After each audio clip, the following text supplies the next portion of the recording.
Defining Duke is brought to you by Tommy John. Shop Tommy John's colorful new spring designs at TommyJohn.com/Duke and get 20% off your first order. Save 20% right now at TommyJohn.com/Duke. See site for details. Defining Duke, an Xbox podcast, is brought to you by, well, you. If you want to learn how to support the show, go to patreon.com/laststandmedia.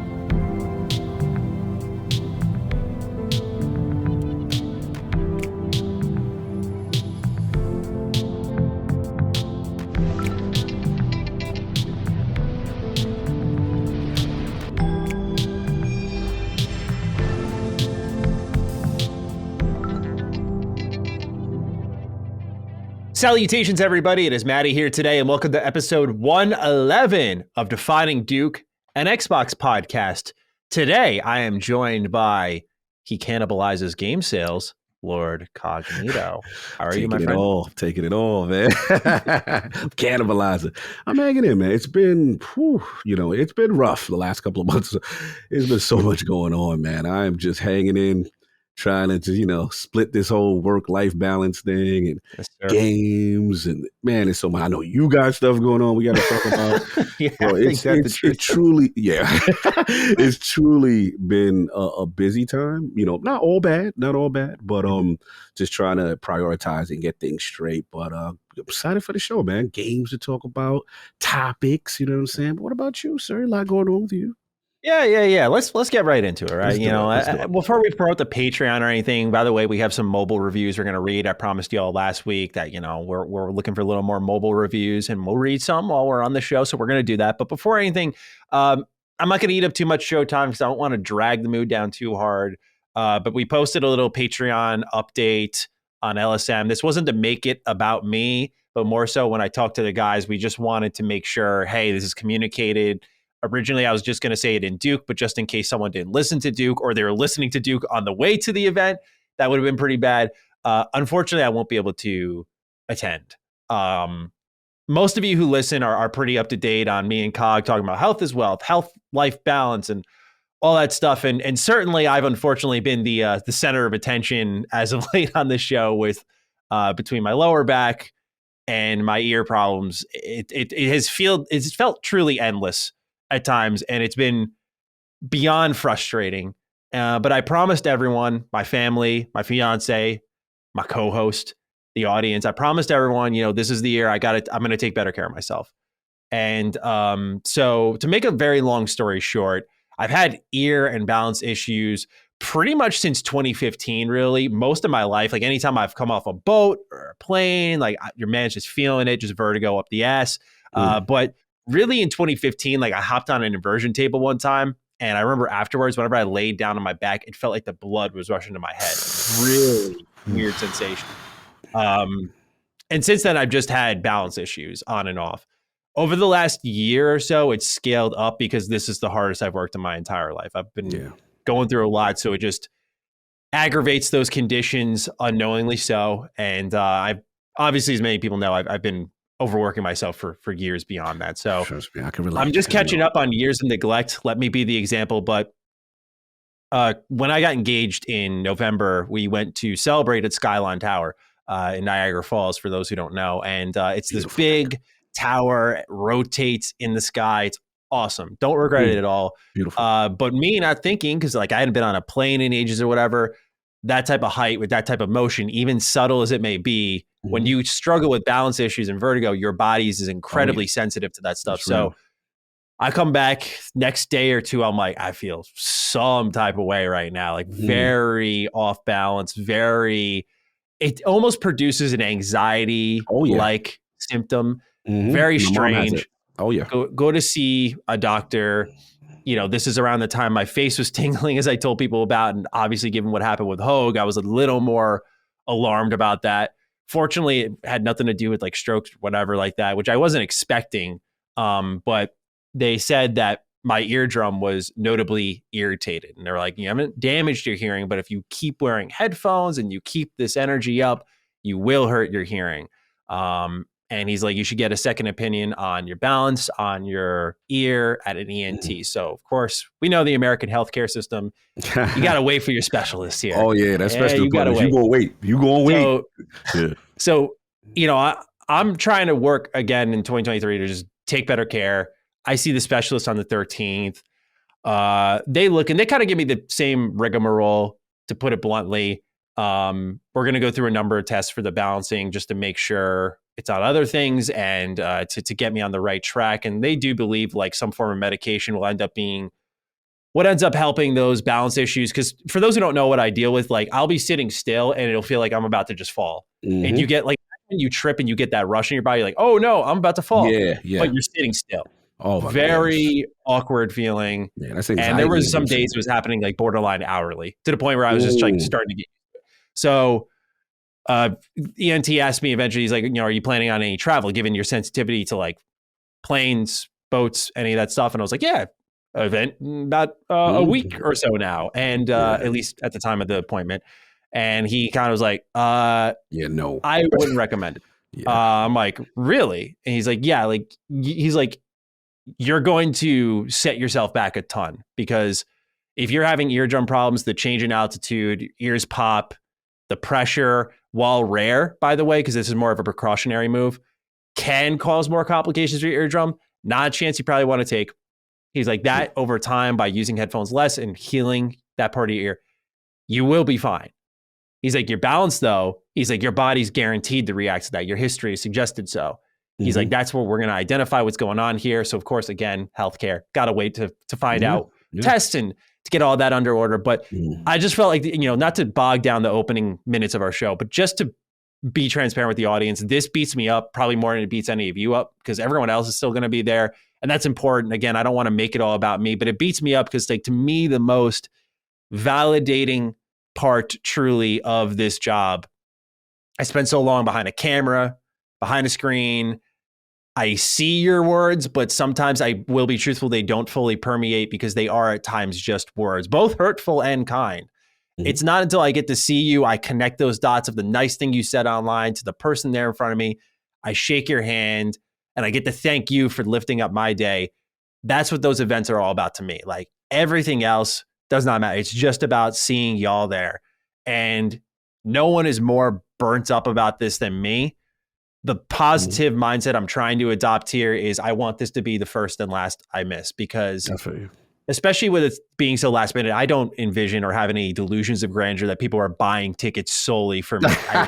Trust me, I'm not that far gone here, but it's popular too now. I think so, because there's so many talented people in LSM. I hope no one's buying tickets solely for me, but I felt very bad about it because it's so close to the event. Yep. And to me, I thought this was going to be a checkup. Like, yeah, bro, you're good to go. Like, I always reality checkup. Yeah. I always end up going in optimistic somehow, and I'm just like, shit, man. So, unfortunately, I won't be attending the event in Texas. And please be sure to cheer very loud. Give the rest of the staff all of your love. And I'm unfortunately not going to be able to debut the most overrated game of all time. I was looking forward to your selection, man. Well, who knows what I would have picked? Yeah, man. You definitely have some. I have some selections. You know what I'm saying? But I was actually looking forward to it. But more importantly, first of all, obviously, yes, selfishly, the Dukes not being together, it saddens me a bit because obviously I love hanging out with you, but you know that. Like we first met. It was a blast, and that part of the community is missing out. But at the same time, you're doing the right thing. You know what I mean? And you have to protect your health. I'm Lord Duke Health is Wealth, and that's so important. My mom actually suffers from vertigo, and everything you're saying really resonates. And the last thing you want to do is be on a plane, air pressure, do all that stuff. And right now, let the doctors figure the thing out. Let the specialists figure this thing out. Use this time wisely. You know what I'm saying? We will try to hold it down as best as we can. You know what I mean? And like I said, don't worry about it, man, brother. You're doing the right thing. And I've had to make tough calls like that in the past where I'm like, damn, it's something I really want to do. But health wise, it's like, you got to do X, Y, Z first before that. So you're doing the right thing. Yeah, it's a bummer because, last year when I was going to travel, it was my lower back. So I'm really trying not to sink with this one, right? It's tough not to. I'll be very just honest about that. It's really tough not to be down right now. It's been tough all across the board for me lately. But I'm just trying to keep a good spirit about things because I know it'll feel that much better when I finally get to where I want to be. And that's the goal. We want you 100% healthy, at your best, feeling good. You serve no one any good not alive and healthy. So all this disappointment stuff, your life and your health comes first, brother. That means more to me than anything. So we need you around. Plus, there's good games coming out. So we need you around. There are good games coming out. Yeah, I get to cozy up with Octopath for that weekend instead, I guess. So that's the other. I'll just try to take my wins. And in all seriousness, I try not to complain about this type of stuff because, it could always be worse. Yes. I could have some type of terminal condition. I'm very lucky to not. I'm very lucky that with all the lines of issues I've had, that these have been things I can work towards. And that's what's kind of kept me afloat, is that not the at least I'm not them kind of mindset. Right. It's more like I need to keep my head above water and recognize that the world is not ending. I'm just going through some really tough challenges. And this is a good character test. I got to be strong and prove myself wrong, really. That's there's sometimes those thoughts of it's not really worth it, man. But I got to not listen to that side of myself right now. Absolutely. Being proactive and again, taking the initiative and the responsibility. That's the best thing you can do, brother. It will pay off long term. You're doing the right thing. I appreciate it, man. So thank you again to the entire LSM team. Everyone was super understanding about it, which I didn't know what to expect going into that conversation, but everyone was super understanding about it and supportive. Yeah, I was just expecting someone to be upset and be like, this is kind of fucking inconvenient, but which I would have understood. I was totally expecting to get the heat, but no one across the fan base or the staff had any remarks of any kind, which I guess my brain's just trained after being on the internet for so long to expect some side comment somewhere. But seriously, thank you to everyone. And I believe now I've soaked up enough showtime. So you're good, brother. We'll continue on now. So as promised, we are going to review or read over some of the mobile reviews here. We got some good ones, Cog. Okay, all right, again, we're trying to grow the show on mobile.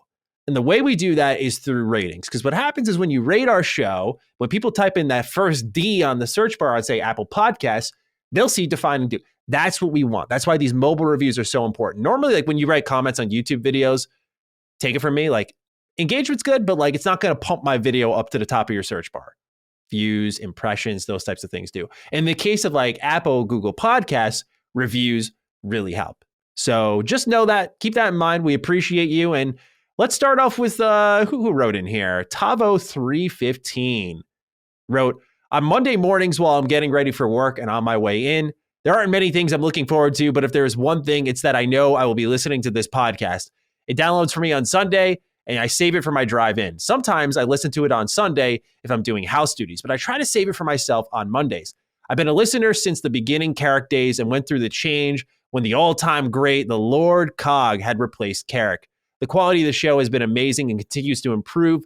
Looking forward to the many more fellas. Keep up the great work, Maddie and Cogs. Thank you, Tavo. We appreciate you making us a part of your Sundays and Monday drives.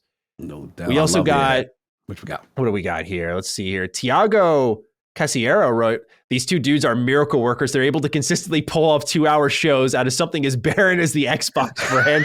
I'm not even an Xbox fan, and I still show up every week to listen to these guys. It'll become even better once Microsoft starts picking up the pace. That's another Great Britain review, by the way. We're getting a lot of Great Britain reviews. That's love, man. Respect. Yeah, we got a couple others here. I'm primarily a PlayStation gamer, writes HD Cinevi. But I have to give a shout out to Didi for being a balanced, well thought out Xbox centric podcast. Highly recommended. No doubt. Salute. Thank you, sir. So we got a lot of positive ones. We got two more I want to go through. I'm going to give everyone the roses here, even someone who's critical of me. One was positive of me. One was critical of me. But even the one that was critical of me, I don't think is really a big deal because they weren't mean about it. Excellent video game journalism, it says. Maddie provides excellent in-depth coverage on the whole games industry. This podcast is more suited for the Xbox Microsoft niche. William didn't write about my man Cock, though. What's going on there? Man, look, I'll tell you the big star, man. Come on now. Not anymore, because we got this last one from Steady Ascension, who writes, I watch both Maddie's YouTube channel and listen to the podcast. I think the podcast has a fun and quirky vibe while covering good Xbox topics that are relevant to the week. However, two things when it comes to Matty in particular and how he reviews games both here and on his channel. Sometimes games that are critically not well received or have been wrecked by the internet are often reviewed by Matty in a similar verbiage to commenters, meaning sometimes games that are flops, your review energy has a similar vibe to internet comments that just hate the game or review bomb the game. Games like Fallout 76, Anthem, Far Cry 6, etc. You don't have to like every game that comes out for sure, and most of them probably deserve to be hated on by gamers. But having a little more nuance in how you feel about what does the game do well and why you don't like it could elevate your reviews and feelings both here and on your channel. A great example of this is your Anthem re-review on your channel. You and Luke Stevens both re-reviewed it and came to similar conclusions, but how y'all got there and how you approached it were different. I have a friend who rants about games he doesn't like and the ones he does like, and it's honestly hilarious and I love it. So Matty, I don't want you to change. I just hope this review provides some context to how I want the show and your channel to improve. Hopefully I'm not out of line, and certainly you're not. I'm not immune to any criticism. I appreciate it. Respect. No need for me to clap back on that one. Keep it tucked. Keep the gun tucked. No, it's not even that. It's just like, I'm going to honor all feedback on that. Yeah, so we appreciate the criticism. I will just say only thing I'll say in my defense, just so that you know, let's go. Most of my game critiques are made before things have even come out. I don't say that as a flex, but like I've beat games before they've come out most times. And so I don't get to read what people are saying. My review's already out. So I guess that means I'm a man of the people. Not a bad thing to have, but I appreciate your write in steady. Thank you everyone else who wrote in. And please keep them up. They do help the show, and we'll read some more next week. Big time. Salute to the community. That's dope. All right, let's talk with Guns versus Kittens. Last week we obliterated this fella. Now we got a little bit more because this is the one that nuked the Oreo. Mm-hmm. Needs a little context. We asked for some more, so here we go. Greetings, scientifically curious Dukes. At 2, Maddie. I thought I would get some sympathy after the microwave Pop-Tart story, but it appears I was mistaken. Shout out to the Dukes that came to my defense. I see you. I'll wrap up the Oreo arc of DD by saying that since the Dukes roasted me, I manned up and made some melted Oreos for my friends on Rock Band night, and they were pleasantly surprised. To follow up, Cog was right. This is a quick in and out solution. If you have made cream of Oreo soup, you are doing something terribly wrong and should be punished. The end goal is, I hate this sentence. The end goal is that they are just slightly melted but held together like a grilled cheese. The method of heat doesn't matter, so the microwave is simply the most convenient. I will, however, rightfully take the L by saying nuke, referring to the few seconds they're in there. I only did it just because I thought it would appeal to the Fallout fan. I tried to show my friends the hilarious response to my writing, but now they keep calling me double stuffed man juice kind of day. The man juice. That's what we thought you was doing. We thought you was doing that for a minute. No, okay. This is dope. This is dope. Now, I had a feeling that was what he meant. You know what I'm saying? Like just that grilled cheese kind of soft texture kind of. I understand where he's going. It's interesting that he came up with this. I've never heard it before, but salute to him. This reminds me of the peanut butter and onion sandwich, man. It just like remember we were going through that, people were putting onions on all sorts of wrong things. Like this reminds me of that. Just and now he just put his friends through it. That doesn't make you better. That doesn't make you. You're just keeping company of psychopaths now. See what it is you try to let someone understand your madness. So you like, all right, before you knock it, you got to try it. I've done that before. And there's times when people are like, yo, Colin, what are you doing? Like, why? I'm like, yo, just try it. Let me know what you think. And then sometimes that's what he's doing. Sometimes people are like, you know what? This ain't that bad. That kind of thing. Me, I just don't have the time to be. It just seems much for me to put them in there, even if it's 5 seconds. I don't know if I want that texture with an Oreo. I like the Oreo where it's at. Yeah. But so you know what's going to happen is like I don't go out of my way to buy Oreos anymore because I know the temptation's bad, but I know they eventually end up in my house. And all I'm saying is like I'm scared for the moment I open that sleeve and Guns versus Kittens pops into my head. And I'm just like, oh no, I had that temptation. No, I got to 5 seconds. It's 5 seconds in the microwave and I could satisfy all my curiosities. But what do I lose with that is the question. But here's the question, the second question. What if you do it and you love it? I just can't. By ethics alone, I can't. I'm going to take the moral high ground on this one. I just can't. I'm just going to hog leg the fuck out of the Oreo microwave situation. It's just like, I'm on the high ground the whole time. Nope. That's it. You go hog leg it. Oh, speaking of, I was actually listening to Sacred Symbol, so I was driving to my fiance's house. And I haven't listened in a while, but I was listening, and they brought up hog leg, and they were trying to find out who took credit for creating. That was me. I just Come like on, to man. remind We everyone. understand, man. And now I see people just using it without even challenging it. That is So I correct. just like to say to the one who wrote in and said that it was a bad idea, your man had it on lock from how many months ahead of launch? Hogleg is the wave. Listen, you created that. Now I'm going to be full transparent. I've gotten feedback that not a lot of people like it, but you have created the wave that the masses overall. Yes, And like sir. my boy Ibanez from the last work, he said, bro, Batty got to stop calling that game hard. I'm like, he's like, tell him he cannot call it by that. I'm not calling it by that name. I said, bro, it's a wave. It's too late. Yeah, we were already there with it. You can't stop it. Save the syllables, man. Save the oxygen. Help the planet. That's it. Hogleg. Boom. That's it. All right. Jeff with a G writes in here. Dear Lords of Forks and Spoons. That's another one, right? That was this Oreo debate reminds me of that. Oh, that was huge. That one. Yeah, that was way longer than the Oreo debate. That was very, very drawn out. But a few weeks ago, I had posted the information on how to mute the annoying gas station pump ads. You had also asked how I discovered this. I was pumping gas years ago, and a very energetic homeless man was running to all the pumps with a Sharpie and writing mute next to the appropriate button at each pump. He scared the shit out of me when he popped up out of nowhere and wrote on my pump, but damn am I glad he did it. Also, shout out to fellow Duke, Joey R, on Twitter for showing off that trick. Have you guys had the chance to try this out yet? I thought this is a fascinating tale, man. Bro. What would we do without homeless people? Yo, Joey R, salute, man. Like he put that tweet out.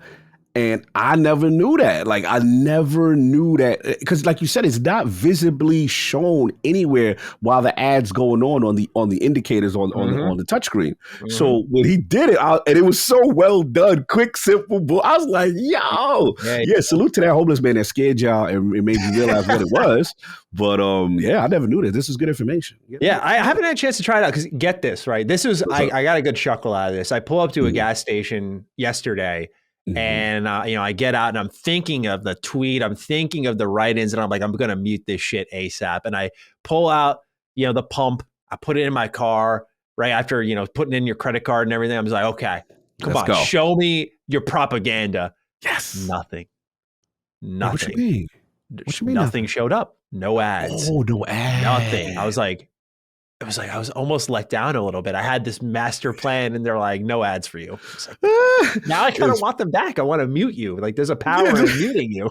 One of these days though, no doubt. I never came across, I'm trying to think myself. It's rare that I've come across the audio, like when you get the audio feedback from them. Most of the ones I've seen, the gas stations I go to, they must like be preset mute. But I have seen it before, but it's rare. To me, it's like the majority that I go to are already kind of muted. But yeah, I know you wanted your moment. Now I want my moment. I want to like shut that thing down. The Duke's told maybe me. Someone asked me like, "Hey, how'd you do that?" Oh, just click the second button here. You'll mute it. You'll mute it. This stupid propaganda. You'll mute it. All right. Let's talk games. That's what people are here for. Let's do it. That's what we're here for. First one's exciting because we ended the show last week talking about this in a little write-in, and now we have a bit of an Easter egg on The Evil Within 3. So this is not a spoiler, but toward the end of the game, you're going to get on an elevator and you're going to see in the news cycle at the bottom is a little scroll text that says, sequel to popular survival horror game franchise announced. This is again in Hi-Fi Rush. And it sounds like Tango may be teasing little Evil Within 3. When I saw this, I was like, yes, everything's going according to plan. Get on the map with Hi-Fi. Now everyone's going to care about the Evil Within finally during the survival horror renaissance. Dude, if they do this, it's going to play out perfectly, I feel. Provided it looks good, of course. But if it's that real Mikami level, AAA survival horror energy we got going on, it's going to turn some heads. It's going to turn some heads. Tango they're on it. I will say, I think you're onto something. You inferred on our recent spoiler cast the references of the character and stuff like that. There's a kind of like an HR character kind of funny. So funny, so good. And yeah, man. Like again, I would highly advise. Normally, I don't plug too much, but highly advise people to stay tuned to IOP. soon this week. Yes, stay tuned to Oh, IOP. I got to put on my glasses to take them back Yeah, off. Hold on. may get some context on things in reference to Hi-Fi Rush, and we may Oh, see what's going on there. So yeah, nice. stay tuned. Stay tuned. We may have something cooking there. Excellent. So yeah, keep an eye out. Maybe we'll hear more about The Evil Within 3. Do you think this, what are the chances this is a sequel to Ghostwire Tokyo? I would imagine Mm, not, right? But like, would you call this survival horror? I don't think Ghostwire feels would filter under that, Yeah, right? I don't consider Ghostwire filtering into that. I feel Evil Within, Yeah. and that's their history, that's their sensibility. So yeah, I'm with you on that one. Yeah. They got to be, because they had to have seen how things are going now and thought this might be the right time to do it. Hmm. I like the Mm, idea of a third, but what mm. if they did a whole new series? Like, clearly the restart helped them with something new over here, and now with the survival horror renaissance, you already have the, as you said, sensibilities with that type of game. Evil Within struggled. Do you want to make that trilogy? No, it's a good question because again, stay tuned. From what Ah, from what I understand, from Akami-san, specifically is they don't want to be pigeonholed as the horror studio. hmm, And his hmm. long-term tale, and I'll give you this one, this is straight from the studio themselves. Like his long-term tale is to have those diverse type of projects, and things of that nature. That's why Hi-Fi Rush was really accepted, in the building kind of thing. So yeah, I think they're realizing their potential, their worth. And I wouldn't be surprised if it's not immediate, the Hmm. three. They may will eventually do it, but based on obviously we see the success of Hi-Fi, and again this overall studio vision of we don't want to be pegged as just the horror studio, that I Yeah, can confirm. that makes sense. Maybe a little sequel to Hi-Fi Rush or an expansion of some kind first, maybe. Maybe we got to see these numbers All and right, well, we'll everything see going what the on. Lords Let's have to see. say on that this Yeah, Sunday, we'll it see. We'll appears. see. Yeah, allegedly.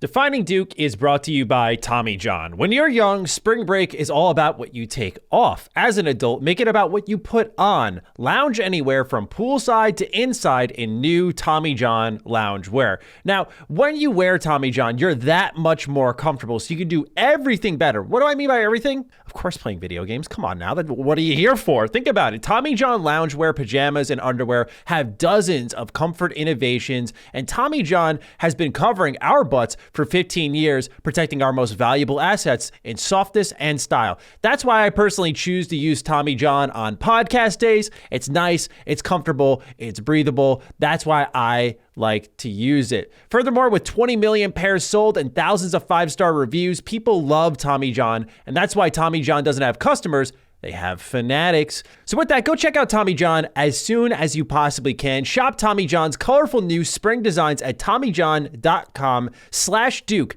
and get 20% off your first order. Save 20% right now at TommyJohn.com/Duke. See site for details.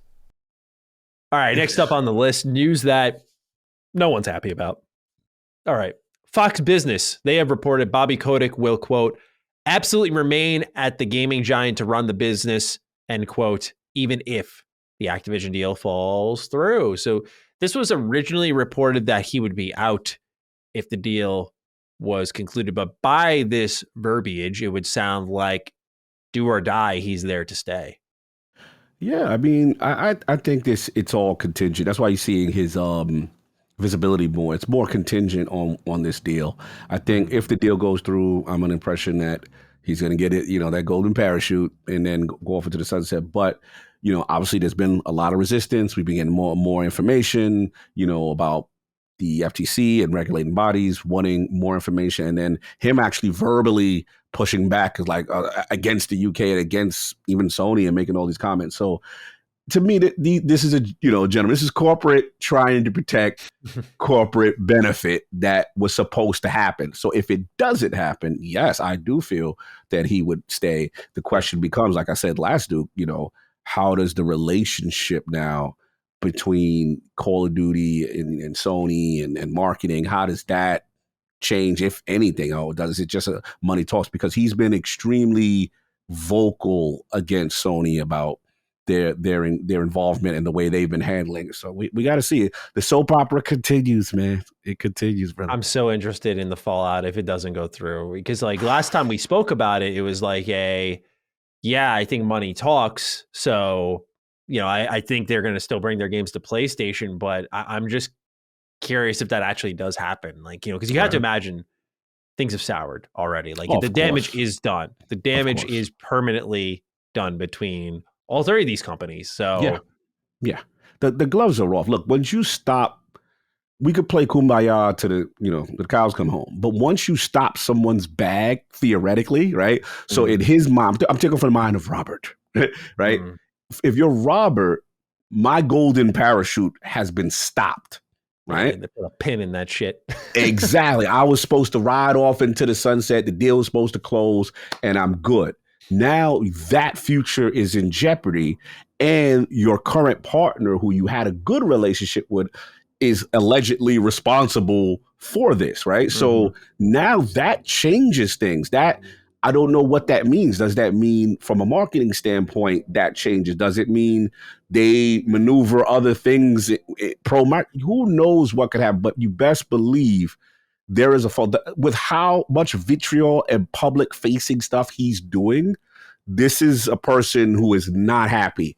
And, sometimes companies will get vindictive. They're still human beings at the end of the day. That's true. Right?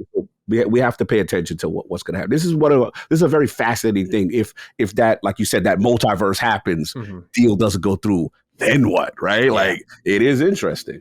Absolutely. So we'll see. Not much longer now, maybe. All right, next up, Starfield. So there was an interesting storefront listing here that's caught traction. I'm here, unfortunately, to shut that down, but also lift you up a little bit because our man Jez Corden did have a little bit of a rumor to share. So first off, Starfield was listed on GOG, their storefront, to come out June 29th. This was recently picked up on Twitter, and then subsequently outlets had started to cover it again. This has been the placeholder on GOG for at least 7 months. I found a Reddit post literally showing the June 29th, 2023 release date for 7 months ago. So this is old. I don't know, outside of Walmart Canada, the last time we've ever seen a storefront listing leak anything of any kind. And that was a rare happening then. So I don't think you should put any stock into this GOG storefront. Now, Jez, our man, I think you can always put stock into him, but I want to cover my man's ass just a little bit here because I'm starting to notice people he's made it clear in the past, like, hey, when I report something, it's practically confirmed. Like when he writes it on Windows Central, it's practically confirmed. But when he talks about it on the podcast, it's like, here's what I'm hearing. It's more speculation, more just like unconfirmed reports, so on and so forth. Kind of what we do here to an extent. Absolutely. And so he was talking on the show about Starfield in June, and a lot of people have run away with, that's a fact. Starfield may be locked for June. Starfield release date leaked. And I'm like, no, just to cover my man. No, he never said that. But he is saying he's hearing June, which is something we've said here before as well for weeks now. And so we can only just corroborate that. But Cog, what do you make of Jez's rumor, less the GOG storefront listing? Kind of with you on this. I always look at that kind of stuff as placeholder stuff. I never really put too much stock when you see it, on a storefront like that or a Walmart and stuff like that. These companies, a lot of them just use a lot of placeholders. It's what my gut still tells me Starfield is a very fluid situation.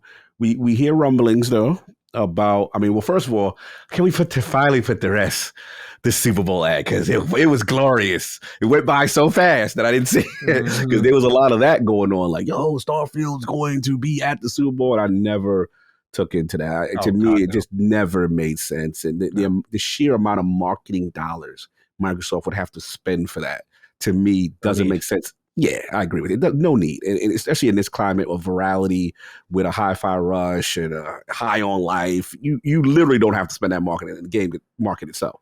So you got that, but my gut is now telling me, obviously, one, it's fluid that with the situation, but remember, they still have to give us a showcase. They have to give us a showcase. Now the question is when. So maybe we get some rumbling soon. Maybe we hear about a potential showcase sooner than later. I mean, it would be nice. Let me pose a question to you, my friend. Let's go. What we got? It's March 2023. We don't have any idea about the developer direct. Like I'm talking March 1st. Okay, so what's the fate that we're hearing Starfield's coming out in the first half at that point? If we're in March and we don't know about the developer direct. I would say based on that multiverse that if we don't have any showcase by March, then Cog would feel it's past June. Yeah. Because I feel like now if it's going to happen, February and March needs to start the ramp up, right? The announce, the show, when is it going to be? Because remember, we still got April, which was where's Minecraft Legends again? The whole, and then May we have Redfall, right? Right. So if it's gonna happen, you got to start building it now if you intend for that first half, because you don't want to drop that stuff in April when you want to do your Minecraft promotion. You don't want to drop it in May. That's Redfall time. You've got to give it that time if you intend to Redfall if it's in May with Starfield and Zelda. Oh my god, that'd be such a stupid move. Big Link is outside. Yeah. Big Link, be careful. I completely agree. Little pushback. Hey, listen, let's fill out the June slot, guys. Listen, man, I ain't no shame. I used to get into it with King. He's like, I don't want no soft. He calls it soft talk Sundays when I talk about being scared of someone of another company and moving your release day. He's like, there's soft talk. We don't do soft talk Sundays, and I'm like, I don't do gangster list Sundays, which is like I'm gangster. I'm putting my release date next to your release date because I'm the bigger. No. Big Link is outside. Move. Whoever's in Maeve, be careful. Just make sure you got enough proximity. Yeah. You know what I'm saying? Because that is going to be a marketing splash. Tears of the Kingdom, oh boy. So yeah, that's where I'm at. I think we should, if it's going to be June, we should start hearing about it this month and March. And if we go past March, like your theoretical, then yeah, COG feels it probably doesn't hit June and then it'll hit maybe second half. I think a good touch point is God of War Ragnarok, right? I just feel that release date was announced in July of last year and it came out in November. 4 months, right? Nice, short, tight. People were worried up until that point. So to me, my mindset is like February or bust. Like if we don't hear about a Starfield showcase in February, I'm feeling like it's got to be a small delay. To me, it makes no sense to, even with Game Pass, it makes no sense to not build your brand around this to some extent. Absolutely. To me, Shadow Drop feels out of the question. Something like, oh, let's quickly get it out. I'm like, you've spent so much time getting to this point. You just want it over that quick. I mean, stranger things have happened. Xbox has done some really dumb stuff in the time we've run this show. Again, they did not put Halo in their own showcase and brought it to the Keighleys instead. Like they've done wild stuff to me in the past that just makes no sense.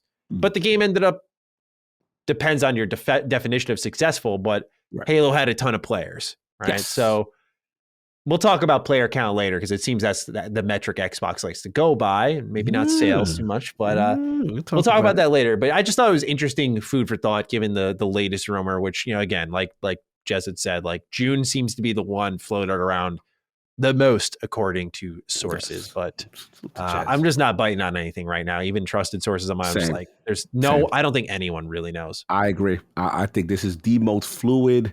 Give Todd the time he needs, and when it's ready, it's ready.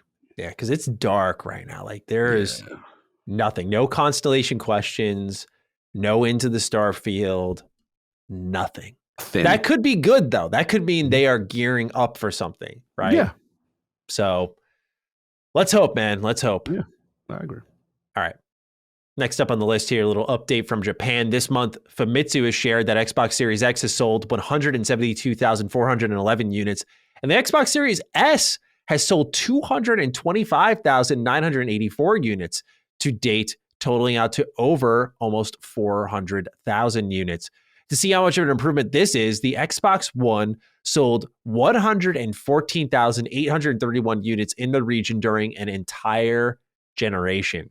This is our first update since 7 months ago, where Famitsu had stated that the series consoles totaled out at 260,500 units sold. So quite the bump here. They're it's still small numbers in the scheme of things, but they're doing better. Yes. No, I agree. And it's good to see, at least to extrapolate from the information, the improvement from a whole generation, and we're so early in the life cycle now. So that's why I guess I was a little harder on them when we did hear about the price increase, the price hike in Japan. Yeah. But salute to them. They have made strides at least. Is it small in the grand scheme of things? Yes, in comparison to others. But for them, that is a big deal to have that improvement. Yeah. And actually, when it comes to the Series S, I mean, it being double the Series X says a lot probably about Game Pass at this point. Yeah. And the aesthetics, the design of that machine. You know what I mean? It's the lifestyle is smaller, it's more portable. That, you know what I mean? And I think it does fit. I think they found a pocket with Series S in that region. I think the way it was designed makes sense in that region. Yeah, I'm trying to find. I don't think I see it anywhere here. It just says 260,000 consoles. So I don't know if we had a split the first time around, but it is looking much better for them right now, and that's good. Like, Series S is alive and kicking in that region, and as long as they keep pushing that, and along with Game Pass and supporting Japanese content alongside it, I think they should see a nice return on investment from the consumers there. So hopefully that continues to grow, because I think now it's, let's see here, we're 3 years, we're actually technically 2 years and change, actually no, math, 2 years and change in, and to the new generation. And if you're looking at almost 400,000, I don't think it's a far cry to say they'll pass 1 million, which at that point you're kind of flirting with Xbox 360 territory. Yeah, no, absolutely. I think my prediction will, they'll get past 360. You know what I'm saying? And that was huge for them back then. That was like their biggest hit, during the 360 era. So I think, like I said, coupled with the commitment to Japanese games, but the key, like you said, is Game Pass. That's been the code that's cracked that market, because we've seen even developers, we'll talk about Wolong, they've even said, like, why did you put Wolong in Game Pass? And a lot of it was like, hey, you get that, what is it, if you want to call it the 25 million or the 30 million, whatever the number is, of people to try it right off the bat. Yeah. And for especially multiplayer games, a co-op game, right? Like you said, Maddie, that is what people want to hear. They want that automatic user base right off the bat. So that's what's doing well for them right now.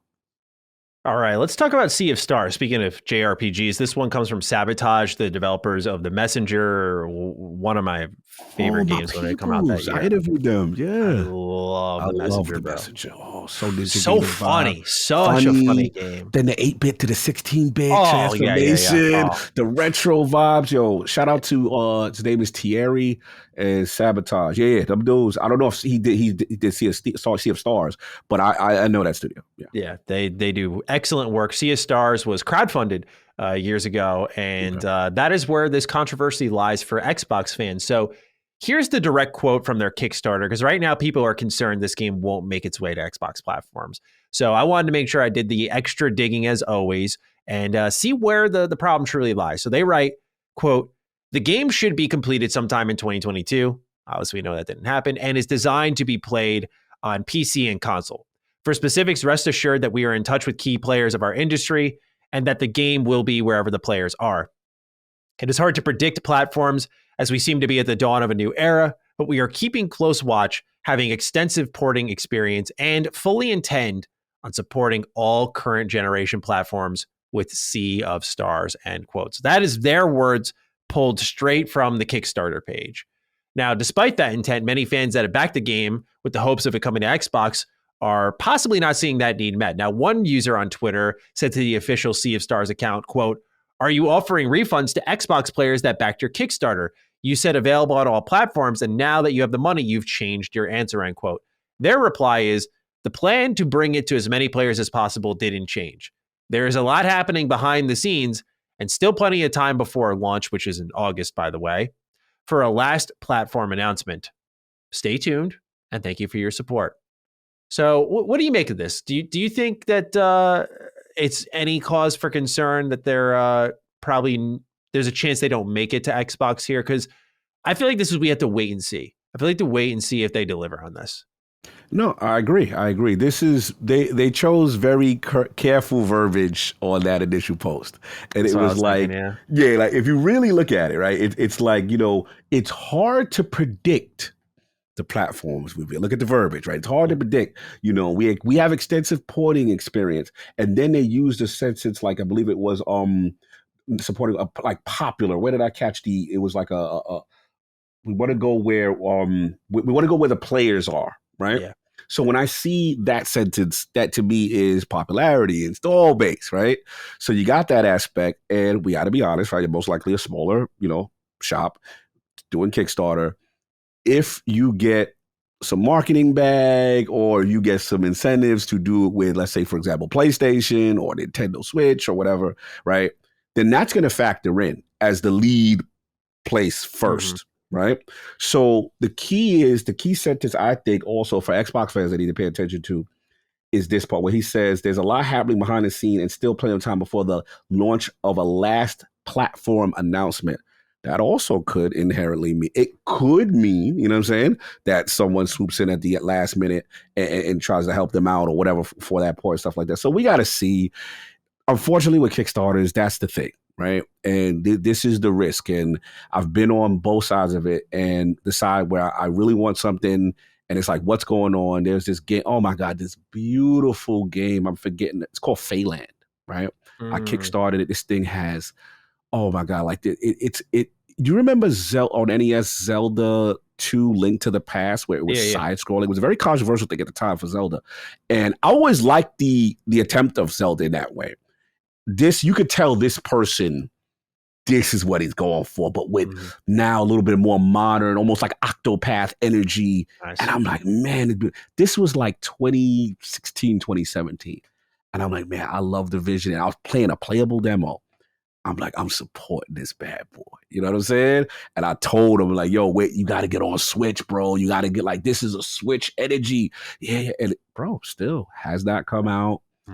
Platform still not decided, rework. So there is always that danger with Kickstarter. One, if it comes out, and two, what platform? Because if Nintendo Switch give them a bag, and I, expected an Xbox version, it's still part of it is on me when you look at these situations. So you always got to be careful. But I think they're giving themselves room, to see what could happen last minute. But yeah, unfortunately, that is the risk with Kickstarter. And I've learned some painful lessons. But what do you think with this whole situation? Yeah, I agree with you. The word choice was very good. Like, we fully intend on supporting all current generation platforms. They're not bound to it by any means, and that's the sad reality of it. And I know some people, I mean, that's the point of Kickstarter. You get excited, you see something, it's like, oh, like I'm going to throw my money at this and just kind of forget about it. And you just expect to have all your demands met. And that's just sadly not the case with this platform. Typically, it feels like. But that's why I think it's important to wait before we judge it, just because this is a good studio. The game looks like it's shaping up. It is currently announced for only 2 platforms. But if it isn't to come out on Xbox is when I think the conversation should happen in earnest. But fans are right to press and be like, yeah, what gives? What's going on here? They absolutely should do that. They have every right to do that. But they said there's a lot happening behind the scenes and plenty of time before launch. So my read of it is they're looking into it. They're indicating that there could be an announcement soon for that. And, with ID at Xbox, they typically throw something together in the spring. So maybe they're holding it back for that because they're an indie game at the end of the day. They need to stagger out their marketing as best as they can. So if something like that is happening at ID at Xbox, provided that developer direct didn't completely override what they do, I can see that being a place, again, that typically happens in the spring. So we have plenty of time between now and I'll double check it, but I believe it's August for this game to be announced for Xbox, and August 29th. So I think there's plenty of time. I don't have porting experience at this point in time, so I don't know the difficulties or not difficulties of it. I just know setting up like gamepad support for certain engines is or is not a bitch, and so that can take up a ton of time as well, like up to a month. Yeah, So especially if you're a small team, right? So it's yeah, like you have to prioritize, and that plays into a factor too as well. absolutely. All right, got a couple more tidbits here, and then we'll talk about what we're playing. Wild Hearts coming out this week. By the time you're listening, it is out. And pretty good impression so far from people. I have this game, but I'll talk about it more when we get to the what we're playing section. I just haven't played much video games this week. So I haven't had a chance to play this yet, unfortunately. But the game looks awesome, and I'm looking forward to getting it started. But on Series S, if you're interested in this one, might want to hold back because right now it's running at around 900 to 1080p at 30 FPS. And there are some complaints with the Series X and PS5 versions, but be warned that the Series S version does look literally particularly rough. So keep that in mind. Cog, was this a Monster Hunter style game you were interested in? It looked cool. I remember it. I was just like, yo, it's giving me that Monster Hunter energy. You know what I'm saying? Like, I probably wasn't going to pick it up. But, as far as the Series S thing, this is something that I saw and I'm just like, wow, that's unfortunate. In defense, of the performance of the game, it not running that hot on the big boys either. You know what I'm saying? So it just seems from an optimization standpoint, it's not the greatest. Usually with situations like this, what I've seen is you give it a little couple months, you see the patches come out, and then with Series S, it'll be a little later, and then they'll get an optimized, more version of it. But it seems like the developer, for whatever reason, this was a struggle from an optimization standpoint overall. So I'm not getting too crazy on this one, but I trust me, if you're a Series S owner, I feel you. Like, you ain't want the 30 frames and the 900p. Like, I feel you on that for sure. Yeah, so consider that a word of warning if you were interested in Wild Hearts, the new EA Originals title coming from Koei Tecmo. Next up, Dead Island 2. We were talking about how it was going to clash with Jedi Survivor. Not anymore. It's gone gold, and they have moved up their release a week to April 21st. So good call. Very good call. Smart. Yes. Love it. Be smart, y'all. Yes. No gangster lists. Yeah, no gangster lists. Yeah, no gangster lists release dates, man. Be smart. Maximize the most you can. Absolutely. So, Cog, Final Fantasy VII, did you know it's coming to Xbox? Oh, really? Do explain. Yeah, in the form of PowerWash Simulator DLC. So, this is a pretty out-of-pocket one, but I love that it even exists. PowerWash Simulator was actually a very popular Game Pass launch, contrary to popular belief, I would imagine. Yes. Meaning you hear that name, you're like, no, not really. It is. The game is awesome. And it's getting Final Fantasy VII DLC. So you can check that one out if you are so inclined to get your Final Fantasy VII fix on Xbox. Great strategic move by the developers here, right? That's an interesting pick indeed. Yes, I gotta respect the hustle on that one. Yes, sir. No doubt. A little update on Wolong. Like we said last week, there is a demo available, but now you can also preload the game ahead of its March 3rd release date. So if you're excited for Wolong, go ahead, preload that bad boy, and it will unlock and get a day one on Game Pass and have some fun. Not too much longer now. Very excited for this one. Yeah, me too. This is the one I'm hoping for. I'm hoping this one, because I really like the initial demo. I played it graphically, really impressed. They got Cog looking like Cog in there. Oh, we know how to do the brothers and Wolong. Yes, shout out to the Wolong creative player, because I it was so good. I took a screenshot of myself. I was like, damn, I look good. This ninja samurai. My benchmark for you on bad is always the Ascent. I remember that was like the first time I heard you complain about that. You were like, yo, man, what happened with this? Bro, that creative player, man. I got to give, even though I didn't pick it up, I got to shout out Hogwarts too, because people are showing me their screenshots, and people don't understand it is very difficult to do black hair. And I get it from a developer standpoint. So when I see the developers take the time and to give variety, and Hogwarts did that. Shout out to Horizon for what you call Forbidden West. Mm-hmm. That's another one. Excellent. When the devs take that amount of time, trust me, it shows, and people really gravitate towards that stuff. So salute to that. So yeah, it's good to see. I'm excited for this one too, because Wolong, I know there was a reviewer who posted on their Twitter account that they had this game done and beat like probably over a month ago, I saw. And I don't know how, but I saw someone post about it, and I think they worked at GameSpot. But just a thing to keep an eye out for it. This game, I mean, they were already doing content creation forums about a month ahead of launch, which is typically a sign of like, wow, this is done.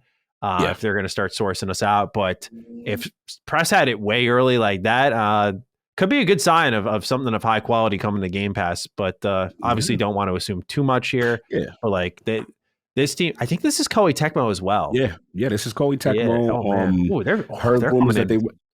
super hot, bro. Like Yeah. heard rumors they went gold. I've always felt since the initial showcasing, they've had an aura of confidence with this one. They've been very transparent, very doing the right thing. So I'm pulling for it. Like I said, I'm really hoping that this is the one that breaks my soul's wall, my soul's hate.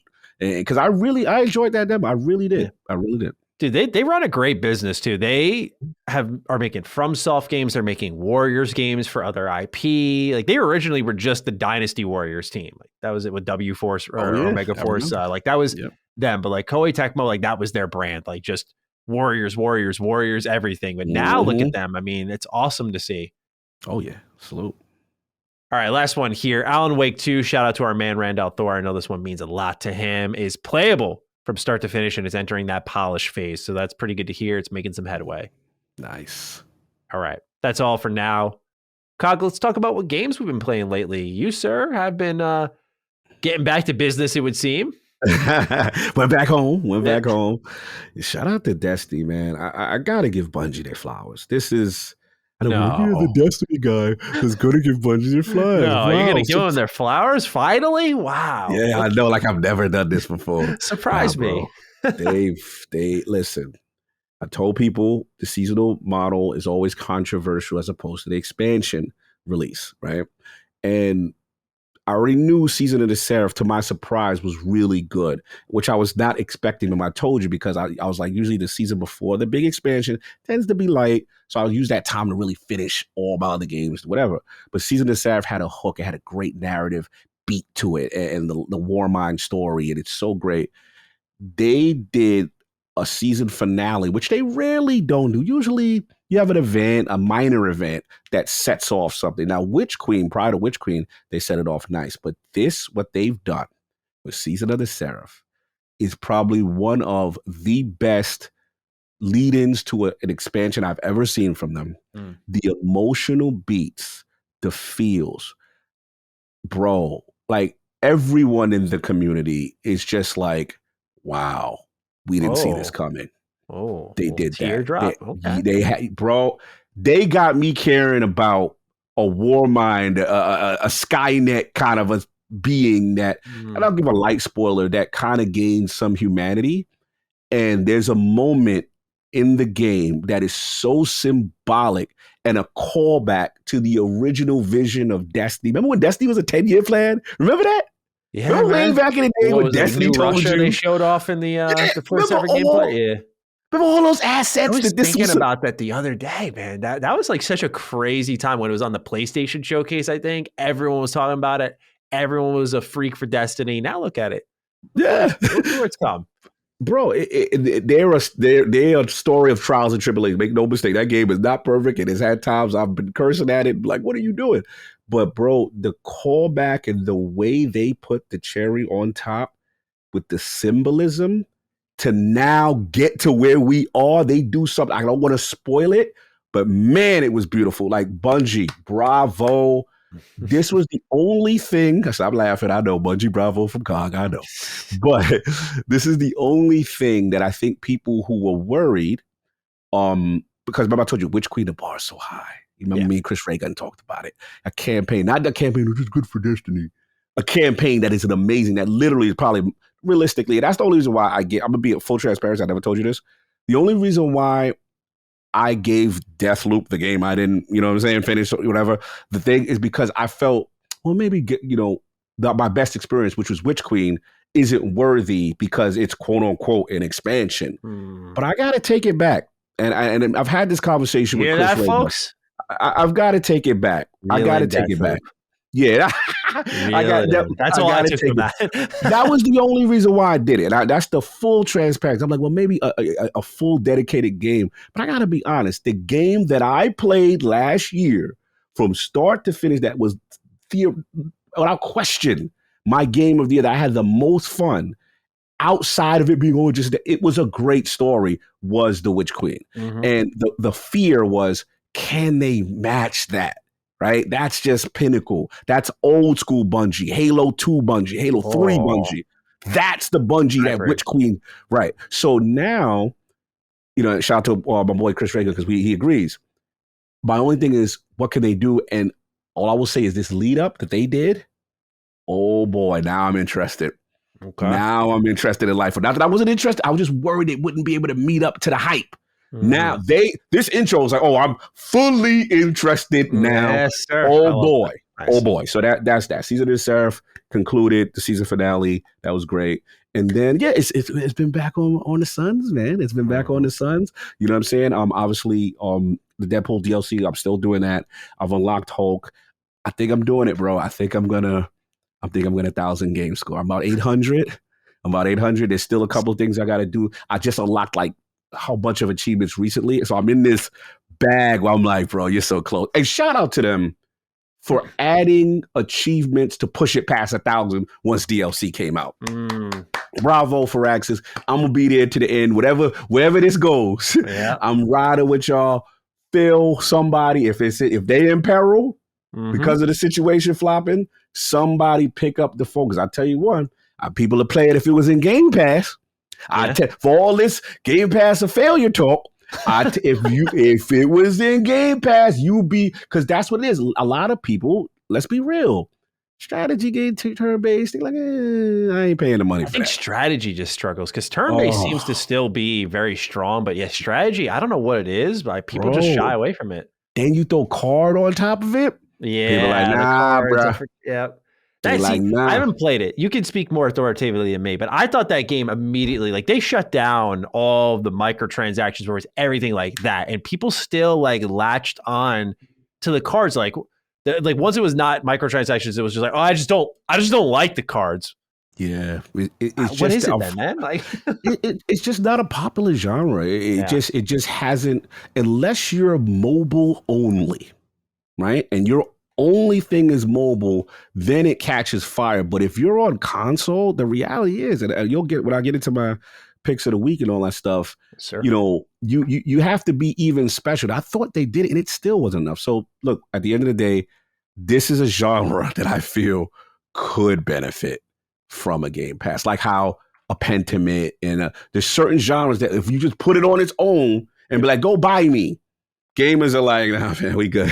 We good, though. You know what I'm saying? And that's kind of thing. But yeah, those have been, I went back to my tried and true, and I'm getting ready for the Lightfall expansion, which is, very shortly. So yeah, my life will be. Not much longer now. Yeah, I got a little review code request for it. Like they're like, hey, if you want a key, I'm just like, now I'm thinking about it. I'm like, now am I going to be a man of my word and actually get into Lightfall?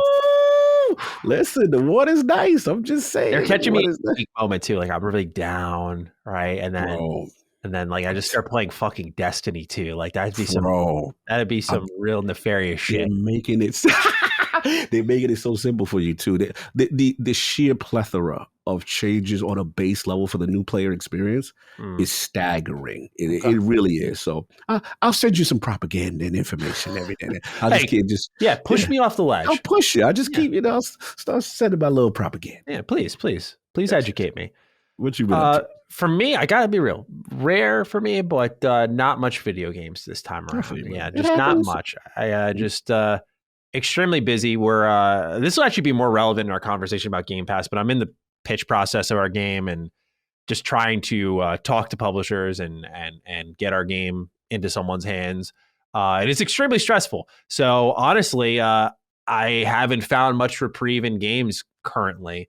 So I've turned my attention to a little anime, and I think I'm back in my rhythm now. But I watched a ton of Death Note, man, and like I saw. Oh my god, bro! Persona 5 Royal type reaction from me. Like, for those who know and track my opinions, when I beat that game, remember I said I was fucked up for days. Like, just something felt off about me. It was in my head. Man, it happened again with this show. I was like, oh my God, I just can't escape it. It's just so captivating to me. So I made my choice. I finished that show so fast for my standards. It's only 37 episodes, but I finished that in like a week and change. Like it is so good. And I know I'm late to the party. I know, like I'm always like, oh, I pretty much only watch anime, but I don't watch much TV in general. So for me, like this is a huge deal. Easily, like probably on my Mount Rushmore. Like I think it's that good. Like it is peak storytelling. I find it so inspirational, and I really needed that this week. So I was just gravitating towards like the really strong suitor. I did play some greatness this week. Otherwise, though, the game I spent the most time with this week and did finish was Metroid Prime Remastered. I've never played this before. I shouldn't say before, but like I played it as a kid, but I never beat it because it was just, I understood immediately why that was the case when I fired it back up. It's so easy to get lost to try to find your way in this game.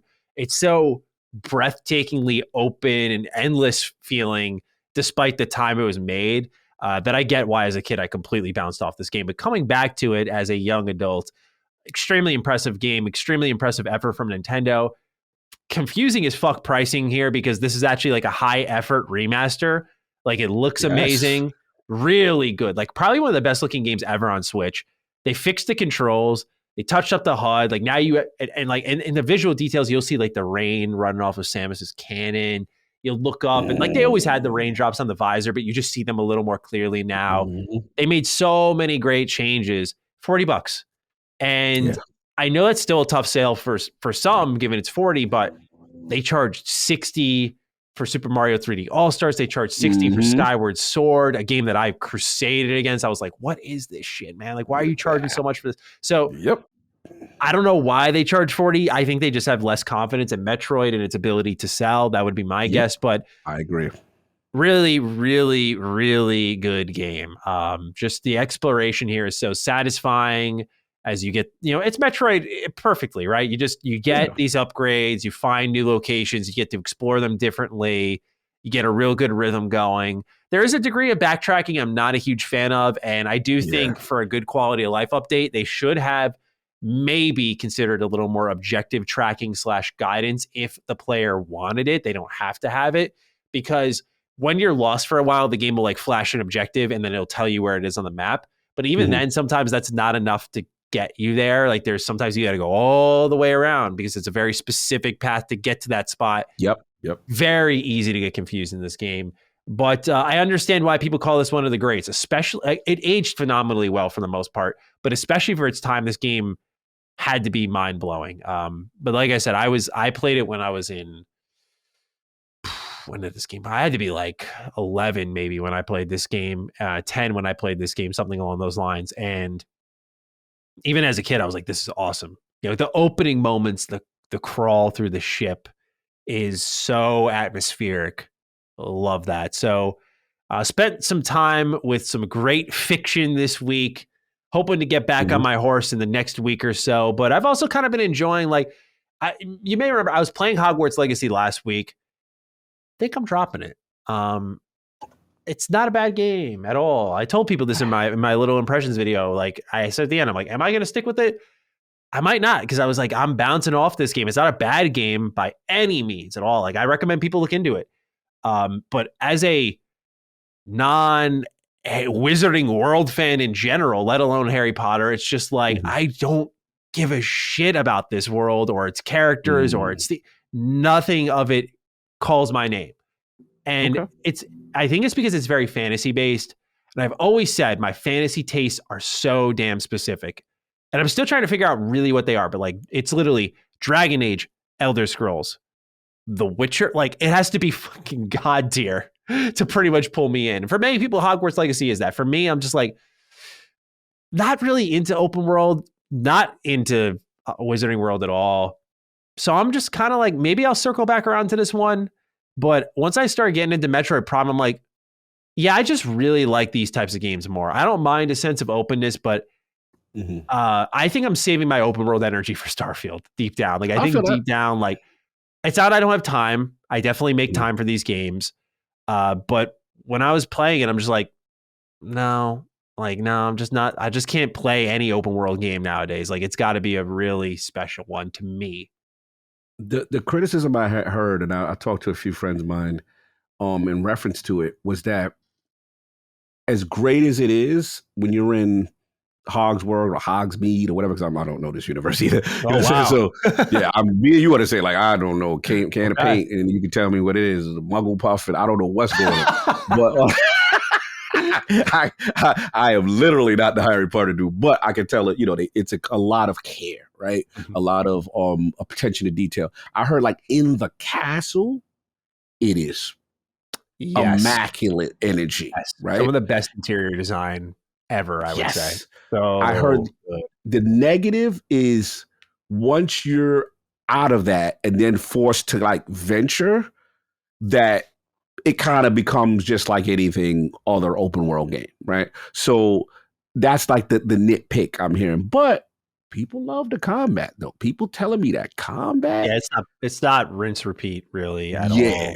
I So only put 10 hours into it, so it's yeah, but sometimes again, this is where I like what you said, because sometimes you can kind of tell if you're in or not, right? At a certain point. Yeah. And I don't think there's anything wrong with that. And plus on that, coming from the fact that you're not a Harry Potter dude, the fact that it gravitated you that long, I think is still a positive side overall for the game, but that's just where you're at with it. Yeah. I think the sign of good reviewers when like not to toot my own horn, but I think when you know something's good, it's just not for you. Like I don't go around saying like, don't play Hogleg, don't play Hogleg. It's like, no, go play, go look into it. It's a good game. It's just like not clicking with me personally. And that's fine. Maybe if I get some time away from it, but there are just games like Atomic Heart I'm way more excited for. Octopath Traveler 2 I'm ecstatic for. So like maybe it's just timing, and I have the game. Nothing about it really screamed to me like I need to play this now. So I might get to it later. If I don't, I won't be too upset about it. And like that's the kind of peace I found within myself in the last year is like some games just got to be dropped. Like I don't gotta finish this one, man. Like I'm not gonna get into that habit though, because I hate when oh sorry, Colin, this might apply to you in the case no, this is a shot. I was waiting for the shot. I'm like, when is he gonna shoot the shot at me? I was like, I'm about to say I hate when dudes drop games and act like but they act like it's the game of the year. I'm just like, no. But I apologize. I really wasn't gonna take a shot. L, damn it. I owe my L. I gave you all the reason. You did. You took your refund in and exchanged it for a little bit of Destiny Witch Queen. But that's just like, I don't want to have that consistency. I think it's like fine from time to time to be like, I'm just dropping this, but I don't want to drop everything. Like it's just not fair. It's just as a reviewer, it's like there's a sense of like commitment and following through and finality. No, I get that. You're one of the best reviewers, so I completely respect it. I don't know about that. I appreciate no, that. No, you are. Your attention to detail. We're not going to poo-poo this. Like your attention to detail and the way you describe games. I can't talk about games. I'm good at talking about how a game makes me feel. You're good at describing systems and the way things, work and why you feel that way in a very intelligent and technical way. And I think that's bro. I listen to you. I watch your joy all the time, bro. We just not you don't get enough of me here. Yeah, bro. I'll be sneaking. I'll be watching little Maddie. Like, what you said about this? All right, let me see. I appreciate it, man. Thank you. No doubt. We'll actually be talking about reviews shortly with what's going on with Hogleg. So we'll circle back around to this in a moment. For now, let's talk with Leah's Cool Jenkins. I loaded up a little bit more on the questions. This is a thinner week for us in the terms of news. So I think it's just good we interact with the audience during those times. Our Shadow Drop's the new gaming gimmick. We've seen quite a few successful examples already, and we're only in February. Will 2023 be the year of Shadow Drops with Xbox and Nintendo leading into subscription services? It makes sense, doesn't it? Or Hi-Fi Rush and Metroid Prime just a coincidence? And if we continue to see this trend, what's your dream Xbox drop? Thanks as always, Dukes, and have a my backlog is laughing at me kind of day. Thank you for writing in, Lee. I really wanted to focus on the gimmick side of things. I think the timing's just been fantastic, but if I were to pick out a gimmick, I think it's the $10 early access one, which I said a while ago. But after seeing what happened with Hogwarts Legacy, I'm like, like everyone's going to look at this, because Atlas was doing it. There's rumors that Redfall was going to do it. I think they're going to. We saw Hogwarts Legacy just break records in early access. Forza spoke for itself. I just think this is the new way you monetize your game without creeping the price up, right? I think that's what they got to do. So to me, that's the gimmick. And I think if you got a good subscription service with the right game, the Shadow Drop's part of the fun, because then every showcase, you're like, what are they going to do? What are they going to do? Right? You never know. I just think it's good timing that we had back-to-back Shadow Drops. But what say you, good sir? Yeah, on fire with it. I got to give myself a little credit there. I told people I told people the new gimmick with as far as subscription services would be one part of it would be that early access. You know, you pay this little $10, you pay this whatever, and you get couple days early because people they know the FOMO, you know what I'm saying, for a lot, and that's how you get some of those retail sales outside of just I'm gonna wait for the subscription drop on the day it said it was gonna drop kind of thing. They know they're gauging gamers, bro. We're thirsty. We can't wait. You know what I'm Dude, saying? So Hog that's Leg is a perfect example of that. No one was waiting for that. No one. The fact no, that it was breaking Twitch sales numbers, player count, insane. One of the most successful games for a single player launch on Steam since Fallout 4, and it was in bro. early access. What? Bro, it's Insane. insane. And like I said, I watched it on console. It was like on Xbox was like number 5 or number 6 played single player game. I'm like, wow, right up with the likes of the Roblox and the Call of Duties and the Apexes and all that. So yeah, it goes to show you. Now, as far as the Shadow Drop, I think the subscription service does play a key into that. Obviously, we see a situation like Hi-Fi Rush. You know what I mean? And it really worked for them, right? You got the, you know, if you want to call it AA/AAA energy, you know, title that people may not have known about. And then boom, you instantly get this virality. You instantly get this engagement kind of thing. Now, I don't think it's going to work for every title. I don't think it would work for something like Starfield, but there are going to be certain titles I think it does work. And you see Nintendo do it with, you know, with a Metroid Prime remastered kind of thing. So I think we will see them. I just don't think it's going to be. I think gamers going to get a little too gassed and expect it all the time. Mhm. And I don't think it's going to be that kind of energy. But for certain titles, it's going to make sense. So yeah, I'm looking forward to it. I think that part of it will be a trend, especially you know if you launching it in a subscription service, like it makes sense. I worry a little bit for PlayStation's potential upcoming state of play because Jeff Grubb said that was going to be a very small one, and then the showcase ahead of June, which is like the one that I'm so excited for because like the PlayStation never comes outside for a showcase, right? The last time they came out was like KOTOR remake. So I'm sitting here like, are they gonna something? I don't know. I don't want to get too ahead of myself, but you know, I worry because like if that's going to be a weaker one, I think the expectation, right, is going to start to be created that you know we should have your shadow drop, and you know, just I don't think there's enough games to just do that constantly. And I also think that it takes a special type of game like. Metroid Prime was highly requested, rumored for years. So that's going to work. And also, I think Nintendo wanted the surprise factor to juice sales a little bit more. Meanwhile, something like Hi-Fi Rush looks so different from everything else that Xbox just kind of took a smart bet on it. So I don't think suddenly it's going to be mandatory. And I think, again, we're going to see them lean more into the $10 early access, like play 3 days early, which bugs me, of course, because I don't mind if that's the way they kind of navigate price and inflation and whatnot. But I also, there's the part of me that knows like, well, the game's ready 3 days early. So why not make 3 day early access before that then? Because it's like artificial release date at that point. So it's just marketing it's too obvious to me now. And I don't like that. I just keep me a little ignorant. But thank you for writing in, Lee. We appreciate you. Yeah, absolutely. The Muffin Man has written in. Hello, Dukes. I'm writing in today about Atomic Heart, wondering if either of you have seen the video that went viral, currently at 1.6 million views, called Please Don't Buy Atomic Heart. And if you had thoughts about the controversy that seems to have cropped up on social media as a result with people who now want to play the game being labeled as pro-Russian. I tried to play Persona 3 Portable, but Tartarus sucks, so I'm waiting for that remake kind of day. And Muffin Man, totally valid. Totally valid. So, Muffin Man. I fished out, pardon the pun, I fished out the statement from Mudfish from the middle of January. Okay. And they wrote on Twitter, guys, we have noted your question surrounding where we at Mudfish stand. By the way, Mudfish they're a studio located in Russia. Yes. We want to assure you that Mudfish is a developer and studio with a global team focused on an innovative game and is undeniably a pro-peace organization against violence against people. We do not comment on politics or religion. Rest assured, we are a global team focused on getting Atomic Heart into the hands of gamers everywhere.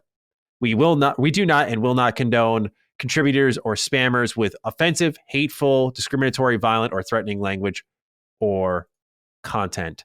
The reason this is going around is because they have not condemned the actions of Russia with their invasion of Poland and whatnot. And since then, we learned that Mick Gordon, the composer behind the game, will be donating his proceeds to Ukraine for working on the score. So it kind of balances out a little bit. In the mix of all of this, we covered this already. This was the time we had learned that 60 FPS, 4K in dungeons, and 4K 60 FPS in the open world for this. So you may remember this story a little bit from back then.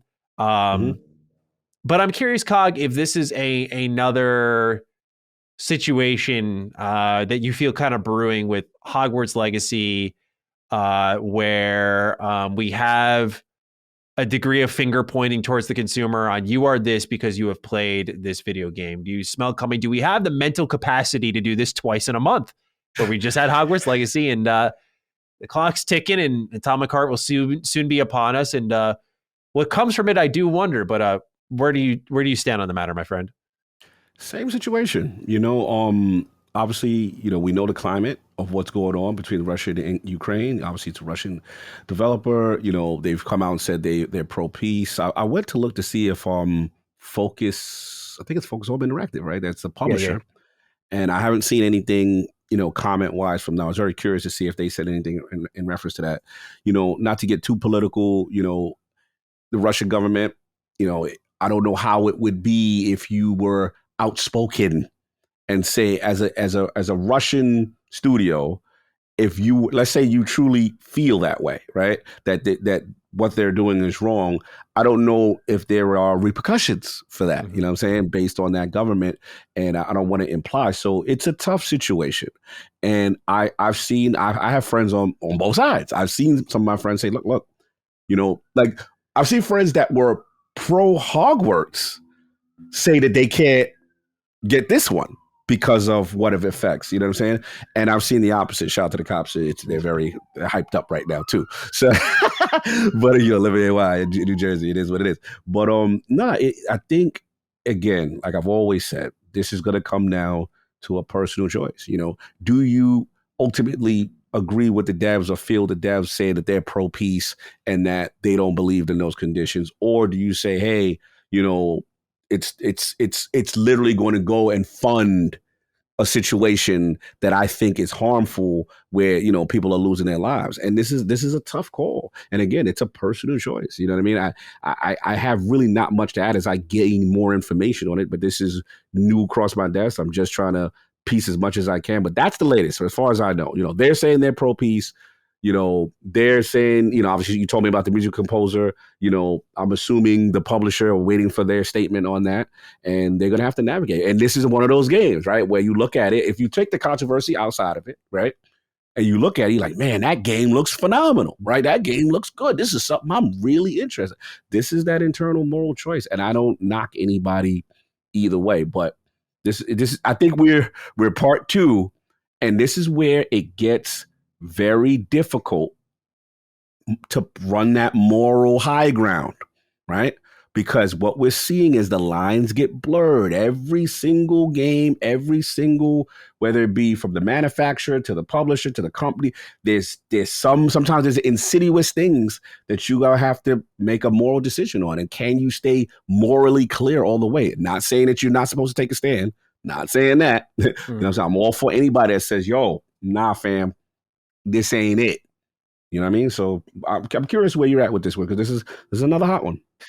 Yeah, I thought this article from Yahoo, I just read it top to bottom. It's not a long one. So I thought I'd go through it because it gives a little more insight as well on people's upsetment and where they're digging into it. So it writes, despite numerous calls from both Ukraine supporters and those who support Russian aggression, the Mundfish team has not commented on the Russia attack for the past 11 months. Eventually, they posted a note on Twitter with blurred content in which there was no condemnation of the actions of the Russian Federation, which was the tweet I just read. It is known that the studio plans to release Atomic Heart on the VK Play platform, the president of which is Vladimir Kiriyenko, the son of Sergei Kiriyenko, Russian dictator Vladimir Putin's deputy chief of staff and a member of the State Council of the Russian Federation. Kiriyenko openly supports the war against Ukraine and says he believes that Russia was attacked by NATO.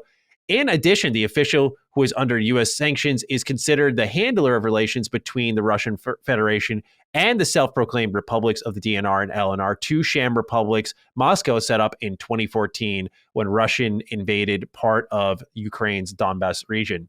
Investors in Atomic Heart are Gaijin Entertainment and Gem Capital. The first, according to The Gamer, also sponsors an anti-Ukrainian channel on YouTube that promotes the Russian army. Gem Capital, as Twitter users managed to find out, belongs to a former employee of Russian state gas company Gazprom, Anatoly Pally. This company is also associated with sanctioned banks and organizations. As for the Atomic Heart game itself, it has already been called propaganda for the Soviet communist system. The action of the shooter takes place in a Soviet Union of the future. According to the author's plan, this country did not disintegrate and successfully mastered many modern technologies. The main character, Agent Sergei Nechiev, has to fight against robots who have risen up against their masters. The soundtrack for the game was recorded by Nikolai Baskev, who has also distinguished himself by actively supporting Russian aggression against Ukraine. The idea and implementation of the game has already been criticized by many gamers. In addition to Ukrainians, Polish game fans have also expressed indignation, emphasizing the inappropriate popularization of the Soviet Union. In the gaming community, there are increasingly calls to boycott the game even before its release. So when I read stuff like this, it calls back a little bit of, again, with Hogwarts Legacy and that same energy I just want to put out here, which is, again, if you don't want to buy Atomic Heart or play it or support it, that is your prerogative. Like, you have every right to say, no, thanks. Meanwhile, if you choose to support it and you want to play it, that is your prerogative. And I don't think that defines your feelings about a serious ongoing war because you chose to play a game or your lack of care of said war. And that's quite frankly where I stand on it all, is just this constant moral high grounding of which everything we consume has now become a slave to. It's just every single thing, man. It's like, this is a moral check. This is an ethics check for you. And I feel like we're running into the same wall constantly, and that doesn't justify things. And there are great people who don't have shitty backgrounds or don't support shitty things or don't speak out against shitty things, who run businesses that are worth supporting. And maybe they're more few and far between than we'd like, but some people just want to enjoy a game, and it's that simple. And I don't think we should be so quick to put people in a box and label them, because that's the product of social media, right? Like, that's how it's been. That's the place not for nuance. It's a place where you make things easy to understand. So you put someone in a box, you write a label on it, you ship it out. You're like, you're this, boom. Okay, pro-Russian, you're this, you're racist. And just, that's it. Yeah. It's that simple for them. And again, I don't think it makes you pro-Russian to play Atomic Heart or whatever you worry about with it. I don't think the games you play truly define who you are as a person. And if it is a concern, I recommend the balancing act. If you feel like, man, I really want to play Atomic Heart, but I really am against this war with Ukraine and Russia, take money, donate 70 to charity, and buy the game. I know that's definitely more of a, if you have expendable funds, do so. But if your morals are going to eat you up that much, if your guilt is going to eat you up that much, then that's probably the call that'll let you sleep a little peacefully. Like, the same amount you put in one place that you think may be against the thing that you stand for, go donate something of equal amount or more in support of your beliefs. And that can help you sleep at night. But I don't think you should be losing sleep over the games you play or being labeled things for the games you play. Yeah. Same thing with Hogwarts Legacy. Same thing here. No, I hear what you're saying. And I think that, shout out to my brother Saul. He's way more elegant at this stuff than me. You know what I mean? And I just think the issue I have in this climate right now is that we have lost the ability to agree to disagree and do it respectfully. And like you eloquently said about the labeling, right? And it's something I've had to even work on for myself. I have very strong opinions about certain things, whether it be politics, religion stuff. I got strong opinions. And there are people who I know are on the opposite, who let's say I really feel strongly about it, right? And the one of the hardest things is that I had to learn is still accepting that person and saying, you know what? I totally disagree with you on this. But at the end of the day, everything else about you, I like, and I still am willing to have a conversation and discuss with you. And I think that's what we've lost. We've literally labeled and said that person is evil.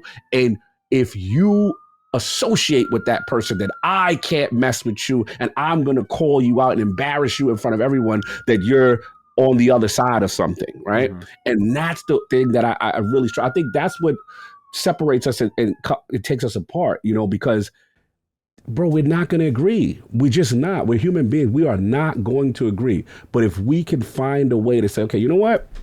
On that issue, you over there, I'm over here, it's cool, but this is where I'm at, and we could just do it respectfully and move on. That's the thing with this. And like I said, I completely understand with Atomic Heart if someone feels that way, but also just because someone else feels the opposite way doesn't make them automatically the most evilest thing in the planet. So yeah, and I'm curious as to your thoughts a little bit, because I see like the demand for companies to speak out, and I understand where people are coming from. Like, where do you stand? We need to know. But if you're like a Russian organization, which is what this business was registered in Russia, and you want developer Mundfish to draw their line in the sand, like, and let's say they stand against the war, so they can disappear. That's a realistic thing that people got to consider, that they may feel that way. And if they do speak out like people may want them to, that could be it for someone, man. That's the brutal reality. Bro, that is so real that you said that, because again, it's something we got to think about. And it's just like, I just don't get it, man. Like you have to be very careful, because let's say, like you said, they truly feel that way.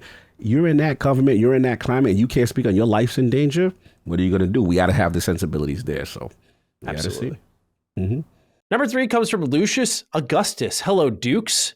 Wired published an article about Hog Leg last week that caused the internet to light on fire.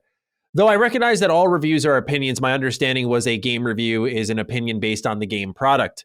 The Wired article mentioned very little about the game itself, and when it did so with such vagueness that it doesn't pass the sniff test that the person actually played the game.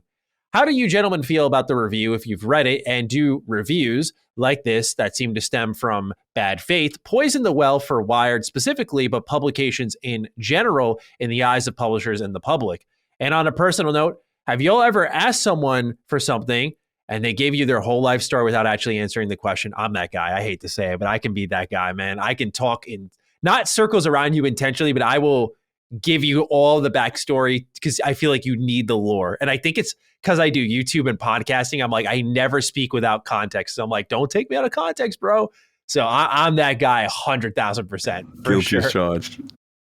Just every time, bro. But Cog, have you had a chance to read this review from Wired, or did you peruse? I like skimmed, but because it was apparent what was going on. But I'm curious if you took the time to read. Yeah, I took the time. We talked about it, also the LP, and disappointing to me, because I feel like,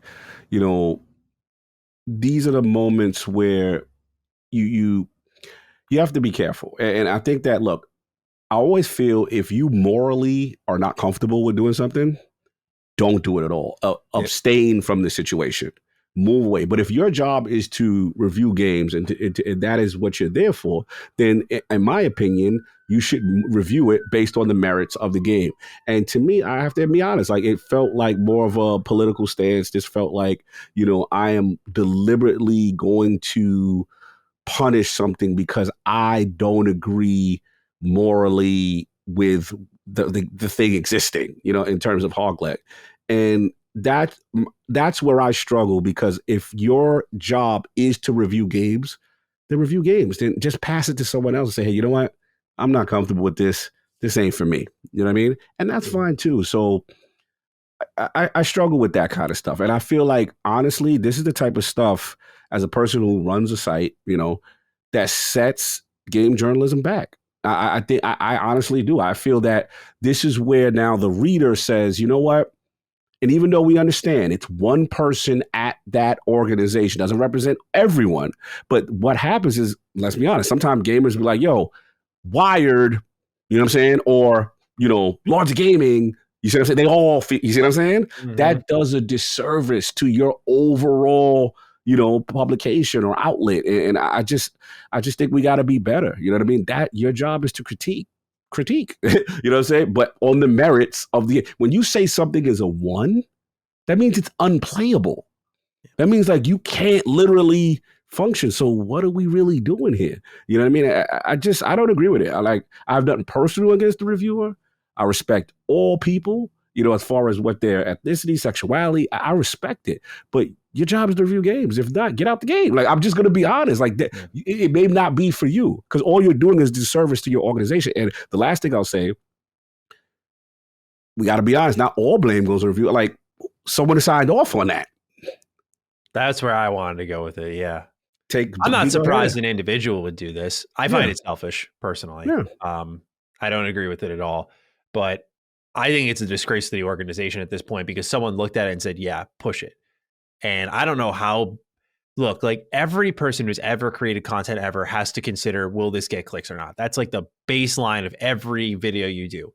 Will someone want to watch this? Will someone want to read this? That's fine. That's a fine question. But then there's that moral, ethical line, how willing you are to go past it. And they showed, we'll go all the way past it. We'll go 10,000 yards past it. And it's insane to me that this ever got published, that someone reviewed it. They had editors go over it. And they said, yeah, put it out there. Put it on the Twitter feed. As if this was some righteous thing to do. And that's the problem specifically with Hogwarts Legacy is like, you're not righteous. You're selfish because you've taken this cause and a game that, by the way, if it was just this is the only existence of Harry Potter property since the books, maybe you'd have like half a leg to stand on. Like, okay, good point. Holy shit, man, there's so much Harry Potter stuff on around us. Like, what? Why the game, dude? Why? And when this person's last 2 reviews were of fucking vibrators, no, I don't respect you at all. You hijacked a fucking publication to push a BS agenda, uneducated at that. And you can support the cause and still call that type of shit out because I do. That's ridiculous. That does a disservice to the cause. That's why I call it selfish. You are not helping. You are not helping. And it brings us into our next write-in here because here's what you can do. Jordan Fildudo wrote in. This one's mainly for Maddie, but I'm interested in if Cog has a story for it too. Have you ever just bailed on a review since you work for yourself and no one is there to hover over you and hold you accountable?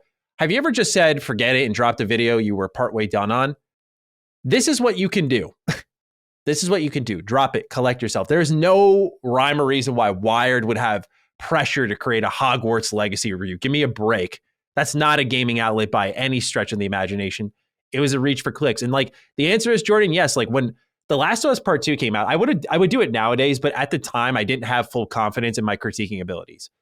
And obviously I'm still getting there in my confidence level, but like I definitely feel more assertive that like I can be like, this is where I stand, deal with it. But when The Last of Us Part 2 came out, I was like, it's a little too hot for me. And I feel like anything I say is going to be wrong. And I don't know if I could even provide a fair review at this point. Mm-hmm. Like the game got spoiled and so on and so forth. It's like, doesn't feel right. You can drop out. Mm-hmm. Mm-hmm. And I feel like if you want to use your platform to push for a cause, instead of trying to assassinate a video game, use your platform to lift up the other charities, the other organizations. Use it for that. I've seen people like stop streaming and say like, until the ad deal is done on Twitch, I'm not going to stream anymore. I'm like, okay. In today's world in entertainment, people are going to go find someone else to watch and that's it. You've done nothing. Instead, you could have taken your platform and been like, I'm not going to stream Harry Potter. I'm not going to write about Harry Potter. I'm going to write about, or I'm going to talk about LGBTQ fundraisers, organizations, and run my streams based around that. Like that is the cause. And many people have forgotten. And it's really frustrating to see because They could be doing a good thing without trying to destroy a video game that's clearly separated itself here. Or how about, and these are things we tell our writers, like, how about you write a piece educating about the issue and why the trans community feels so strongly and in detail Better with idea. Receipts as to why, this is why the trans community feels, or whatever community in whatever controversy, that you're a part of and you feel strongly about, to get people on board and give them the information instead of hijacking the moment and doing this other thing. And then I got to talk about the flip side. I'm glad, because it got me thinking, and I'm not going to call out any outlet specifically, but another thing I'm seeing that I'm not happy with as a person who's a smaller, site owner, is that I start to see now that Hogwarts Legacy is popping. Oh. Now that Hogwarts Legacy, the undeniable Steam numbers and PlayStation numbers and Xbox numbers, the overwhelming success. Oh, well, now we think it's okay to cover the game, and we're going to cover it now. You see what I'm saying? Yeah. Where smaller outlets, I got to give myself, like I said, took a stance and said, no, we're still going to talk about it. We're still going to say, look, we understand that there's a sensitivity here. We understand that there's a controversy here, but we're still going to talk about it on our outlet or our platform. And if you choose not to want to deal with it, that's fine. We respect that. But this is what we're going to do on the merits of the game, right? And now I'm starting to see the other thing. It's popping now. So it's safe. You see what I'm saying? And we got to be careful of that too. And it's just, this situation has rose to light a lot of things. And hopefully it's a teaching moment, that moving forward, or how we can be better about situations like this. Because I'm seeing both sides. Read ILP, folks, or LogNet. Sorry. I just, that's all I'm going to say. Because I just feel this whole situation has just shown what the games industry is. They will bite each other in the back the moment they can. There were publications trash talking one another and then covering the game afterwards, like you said. Like, that's the other part. They would talk shit about the one website covering the game and be like, oh, why would you do that? And then how to get the new broom in Hogwarts. I'm like, oh, that's funny. That's fun. Look, man, like, this is what it comes back to with why we started off with the Munfish story. The finger pointing's got to come to a conclusion of, like, you're not against the LGBTQ community if you're playing the game. You're not pro-Russian if you play Atomic Heart. We can't, there's just too much nuance to directly tie your personal values and beliefs and thoughts to a video game you're playing. And that's really it, man. But when it comes to giving out 1 out of 10 reviews, that's just irresponsible, man. That's irresponsible. I don't know how anyone could justify that. And Wired should be ashamed. Not even because, like, again, good timing. I just said I dropped the game. So I clearly don't care too much about it.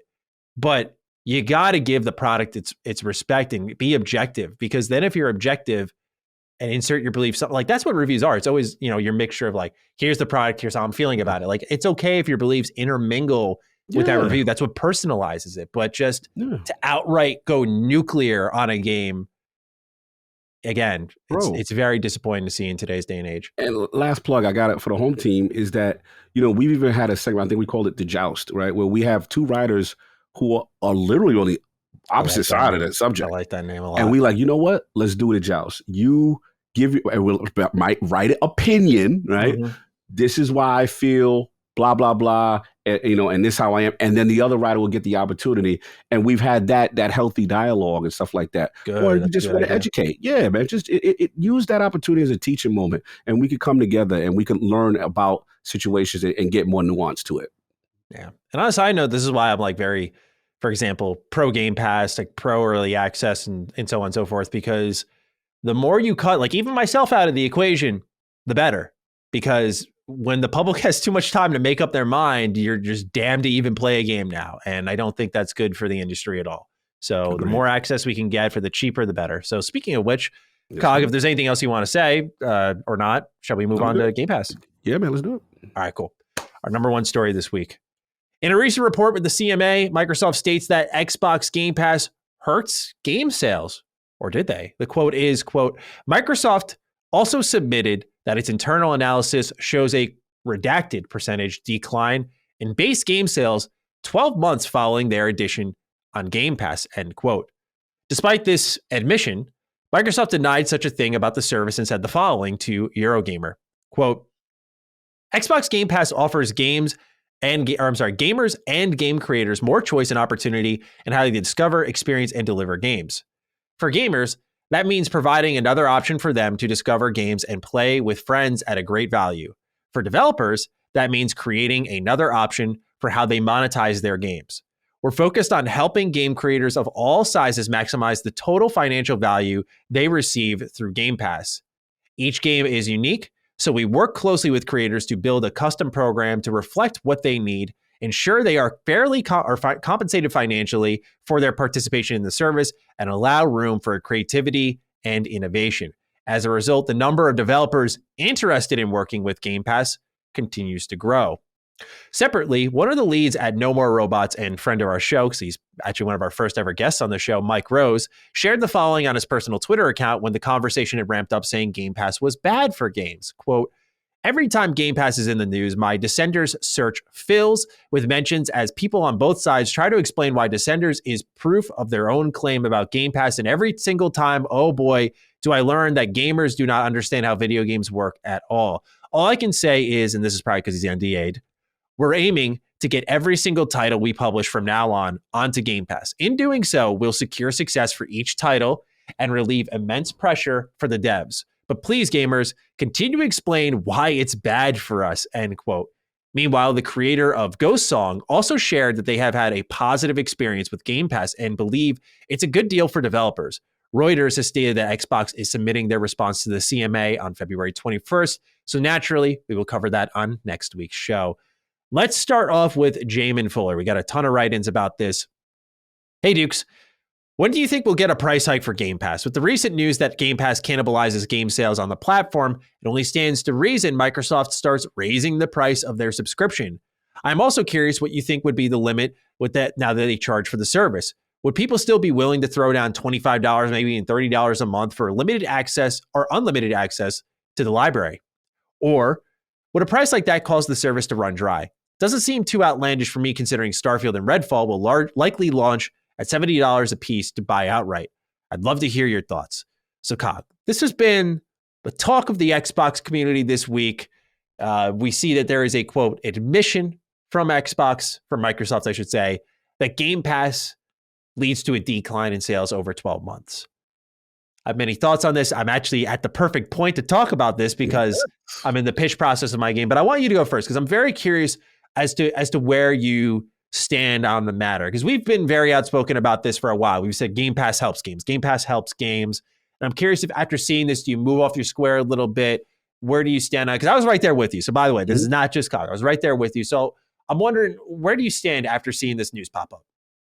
Surprisingly, nothing really has changed too much for me on this. I think what's happened here is people are, this is my assumption of what I'm seeing. I'm thinking people are really latching on to the comments Phil made in 2018, I think is going on here. 2018 Forza Horizon 4. I didn't even bother putting it in the show because I was just like, that's so fucking old. That's, and people have to understand context is everything, right? Now, if Phil would have said, every game we put in Game Pass, we see it generates sales, right?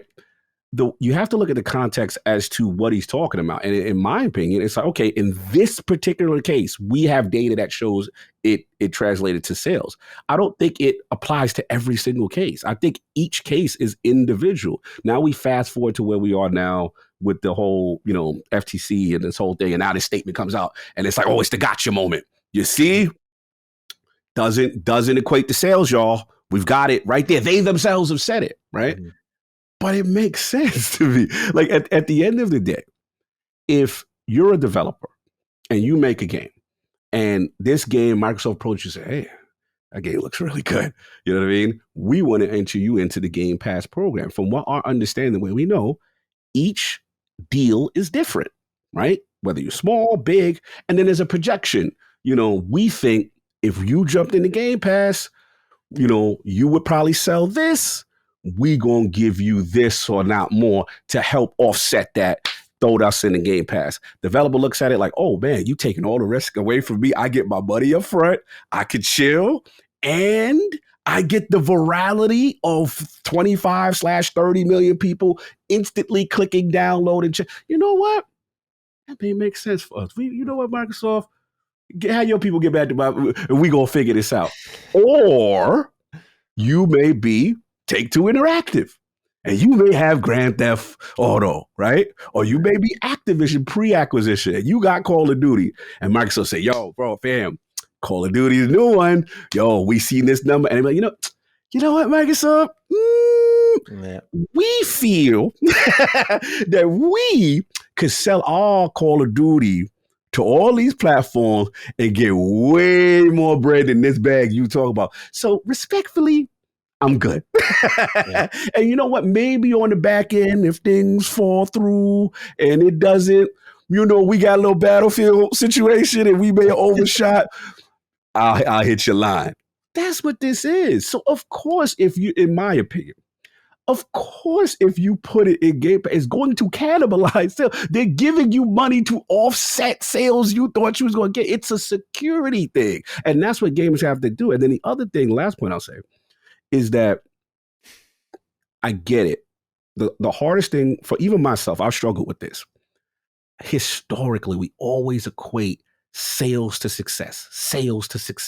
That's the metric. Hardware units and sales, right? I get it. And it's tough for me as well. You got to understand, Microsoft is not playing that game. Now, there's still a lot of information they have not put out, right? There's still questions about, is it sustainable? Even though they've said it's profitable, we have to see if the long tail of this, of course, we don't know for sure that it's going to 1000% work for them in the future. But me personally, as a gamer, I don't care. I'm looking at what I get out of it, right? Mm-hmm. What the developer's getting out of it, right? Because I'm pro-developer. COG is pro-developer. Developers say, yo, COG, our check is lit, right? I'm happy. I say, download free, 99. I'm lit.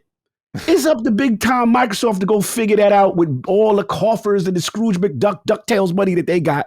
Let them figure that out. Like, I'm not worried about that. Yeah. If they're sustainable or not, they have to figure that part out. But all I will say is that, remember, the game they're playing is not, we sold all this retail in UK.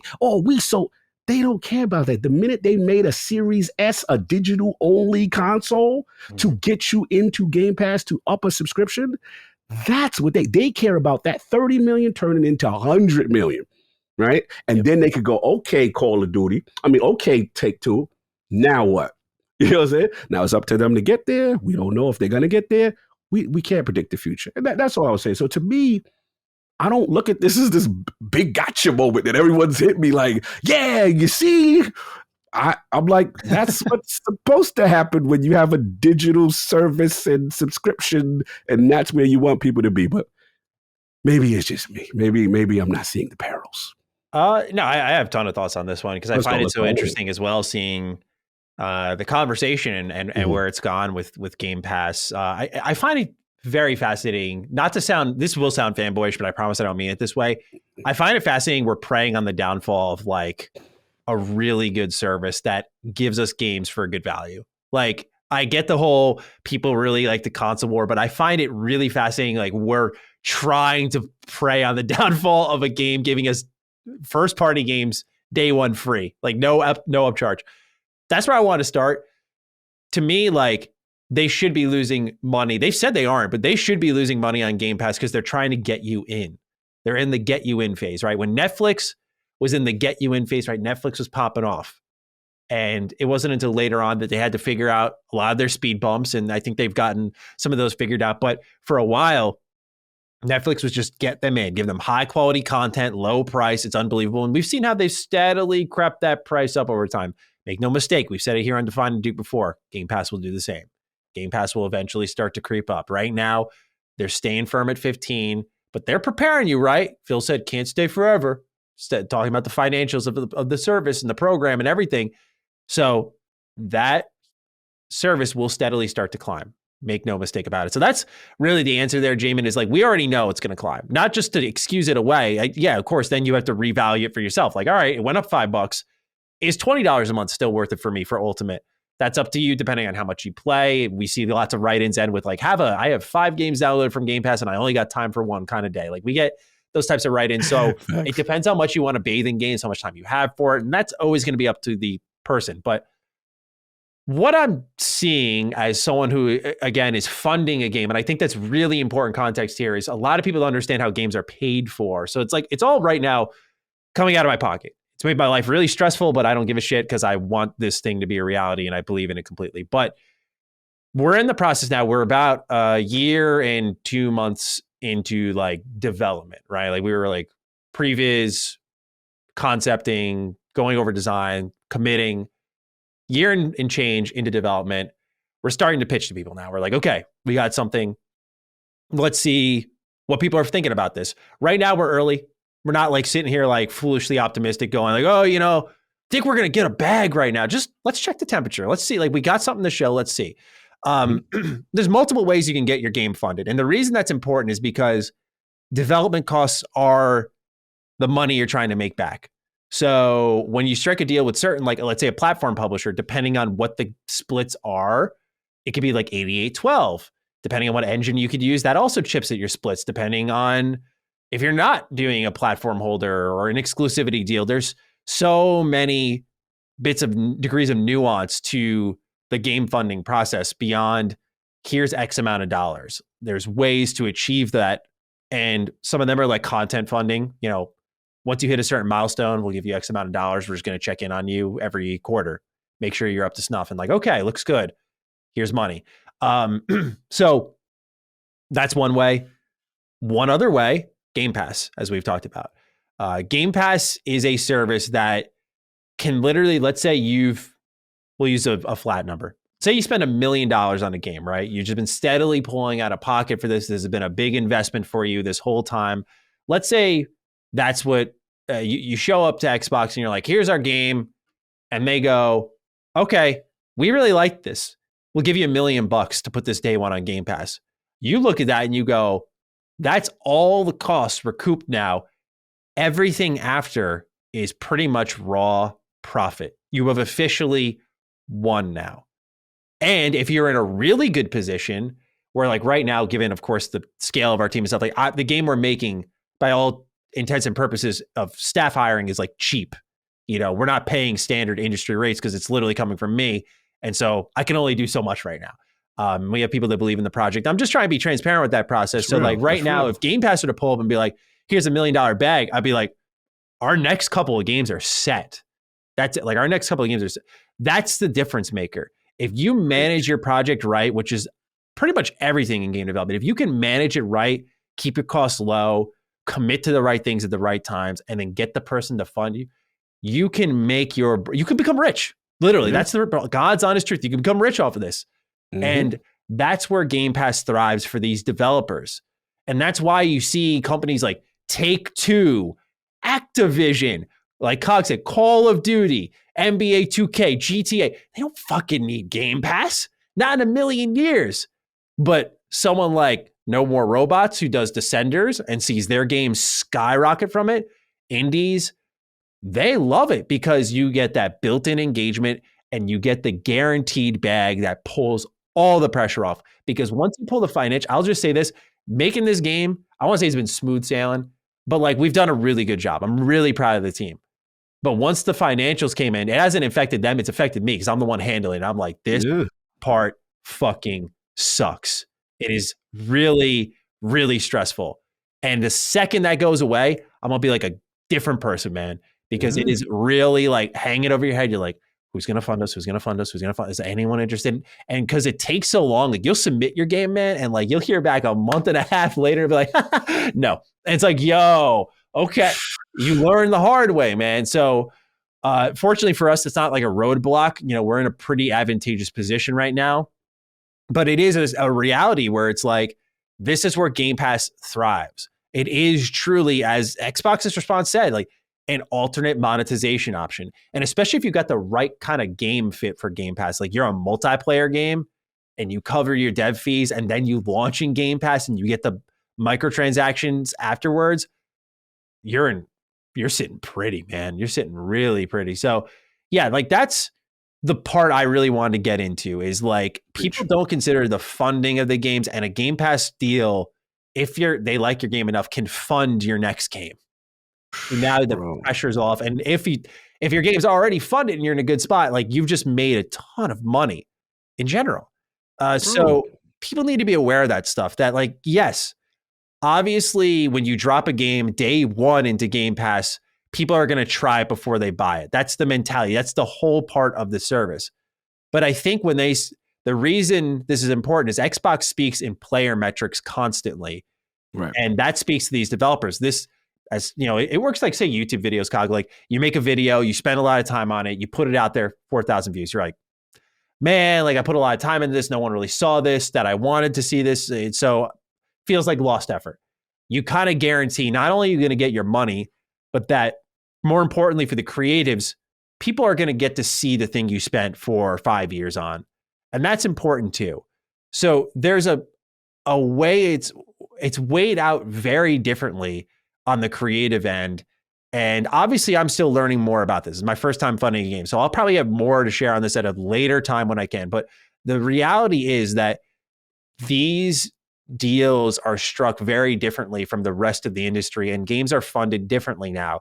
And one of the ways Game Pass works is letting you make your money completely after the fact, like clearing your dev fees, clearing your book and being like, I'm good, just finish the game now. And especially if you have trust. Right now, our biggest hurdle as a team is going to be like, we're the new guys. It's not going to be until game 2 that a company is going to come up and be like, we want to we don't care this is a year and we want your game, because they want to see game 1. That's the biggest hurdle. So even Game Pass, you know, I'll be pitching to Game Pass multiple times probably throughout this game's process, because I want people to see what we made. And yeah, I want to secure a bag. Like, yeah. So depending on what your game is, the success will vary. And again, I just think calling it this statement that's being, I think, very much taken out of context, it does help sell games. Hi-Fi Rush. Hello? I was just about to say that. You're going to tell me that game was about to sell off the charts if we had to wait till July? The funny thing, though, I'm seeing, well said. Like, the funny thing is, I'm seeing this narrative of like, you know, oh, if it's such a success, you know, why didn't it chart on MPD? Why would it chart on MPD when it launched day into a subscription service? Like again, we have to, as gamers, stop looking at the traditional way of doing things and applying that to Xbox. That is not their model. Then the second thing I said, I'm glad you said everything about, you know, making a game, being a developer, overhead costs, the real world stuff that developers are really going after. You know, one studio right now who would really love to have been in Game Pass. Hello, my Midnight Suns. Yeah. Right now, right, because of the amount of investment they put in, the marketing, you can't tell me that Marvel license did not really affect budget on some level, right? Mm-hmm. So you got all those factors and the huge expectations, right?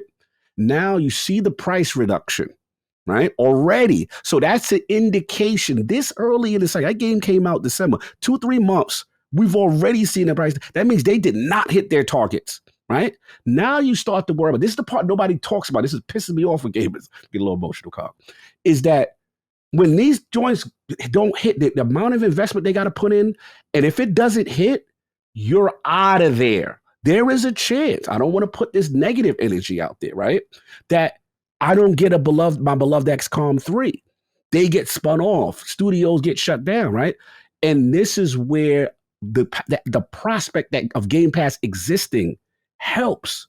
Because if hopefully Take-Two, you listening, right? Mm-hmm. Now I'm not the time to be like, okay, you're not putting NBA 2K in game. Oh, actually, they have put it in Game Pass. I just thought about that. They have put. This might be the time to pick up the phone and say, hey, if you're interested, Midnight Suns, you know, we would like to do it back. And a couple months later, you see Midnight Suns in Game Pass. They get some money up front to recoup all that cost that they and expectation that they didn't hit. And then you get a new second virality to the game. Right? That's the whole. We see what Persona 5. We see what it's doing on Xbox as far as the engagement. Atlas seems to be happy. You know what I mean? About getting the second win on the game. Games that are looking for breakout success, visibility, are willing to eat those sales because they just need to get past the development costs. If you are a well taken care of franchise, You don't need Game Pass. And that's the point. And the benefit of Xbox is their first party games are a part of that ecosystem anyway. So they almost don't need to worry about sales as well. That's the metrics. And to Cog, I just want to echo your point of caring so much about this. I want these teams to succeed and I want the service to succeed, but I am not so heavy on pounding my chest that I've lost focus on, like, as a consumer, I just give me content. Give me good content. That's it. That's it. That's all. Yeah, give me good content. Don't raise the price too high. And that's it. Well said. Yeah, I think we've lost track of that, sometimes. And no, well said. This is a great discussion point. And that's what I want gamers to not lose sight of. You know what I'm saying? In reference to what's going on, how these games are made, how expensive things are, and then who you are as a consumer. And we just got to we get it. Some you don't like. Now, if you're coming from this is the only counter I will say in Devil's Advocate. If you're coming from the perspective, I just want to know how things work, and the financials, and even we've had devs on, and Maddie's notorious for it. You're like, yeah, so tell me about the back end and how like that. I respect. If you truly have research, man. Yeah, you do an inquiry on the back end. I get that, but a lot of it, we got to be honest. Some of it is deeply seated in some you don't like, and you want something to fail, and you're coming from a negative energy of not really caring about how games are made and what developers go through. Then that's the part I can't respect, because to me it's agenda based. You're just looking for something to fail because I don't like Xbox, I don't like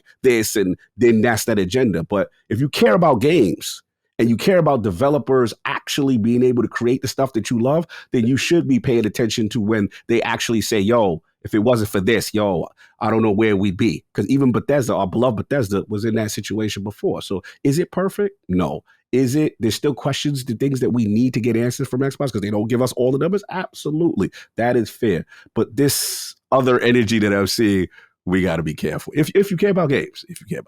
Yeah, I think you were right on the money that this metric, sales are important, but like, for example, Halo charted in the top NPD in December. Like, it was I think top 2 game when it came out. And obviously there's not a ton of competition in December, but Xbox games do sell. People do buy their games. Game Pass lets them try them out and then buy them. That's what I think they mean by it leads to more sales. Doesn't mean they would sell more, comparatively speaking, to a traditional game entering the market at 60 bones and just, premium experience. No Game Pass, none of that. I think, yeah, you'd probably have to imagine the sales go to just the $60 game overall. But Game Pass, the idea is it will produce sales when you find out about something. Because here's how I look at it. There's a virality to it. I think the best position you can be in if you're a developer is day one Game Pass for Xbox and also available on PlayStation and Switch. Because then people hear about it, talk about your game, and there's still another place, if you're worried about sales, for them to go and buy it. Of course, you have to be, we just talked about with Sea of the Stars, porting, capability of running it on separate systems, polish, all that stuff does matter. But, that is the best case scenario because you now secured your bag. You may have wiped your development fees. And now you have 3 different places, 4 really, PC, to sell it. And I can't help but look at Hi-Fi Rush, a game that pretty much had everything going against it. Tango's never had a banger. It's a shadow drop. It's an anime style game. It's an Xbox anime style game on a platform where it's claimed that type of game doesn't get sold. And it topped Steam charts. I think for the type of game it is, it did extremely well. I don't know if ignoring that just because the latest statement here, which was from Microsoft, says it cannibalizes sales, is necessarily trumping the whole overall idea that Game Pass can produce you very positive results. And that's where you evaluate your own game. But we saw this service has gone from, think about where we started with third-party day one games, right? Yeah. We went from the Outriders, the Dark Alliance. I loved Outriders, by the way, but come on, that game was like fucking busted at launch. Outriders, Dark Alliance. You were getting these kind of, I'm not feeling too confident about this game type of energy. Back for Blood now, 2020 hindsight. Good could tell we were kind of getting the scraps. We really haven't been getting that.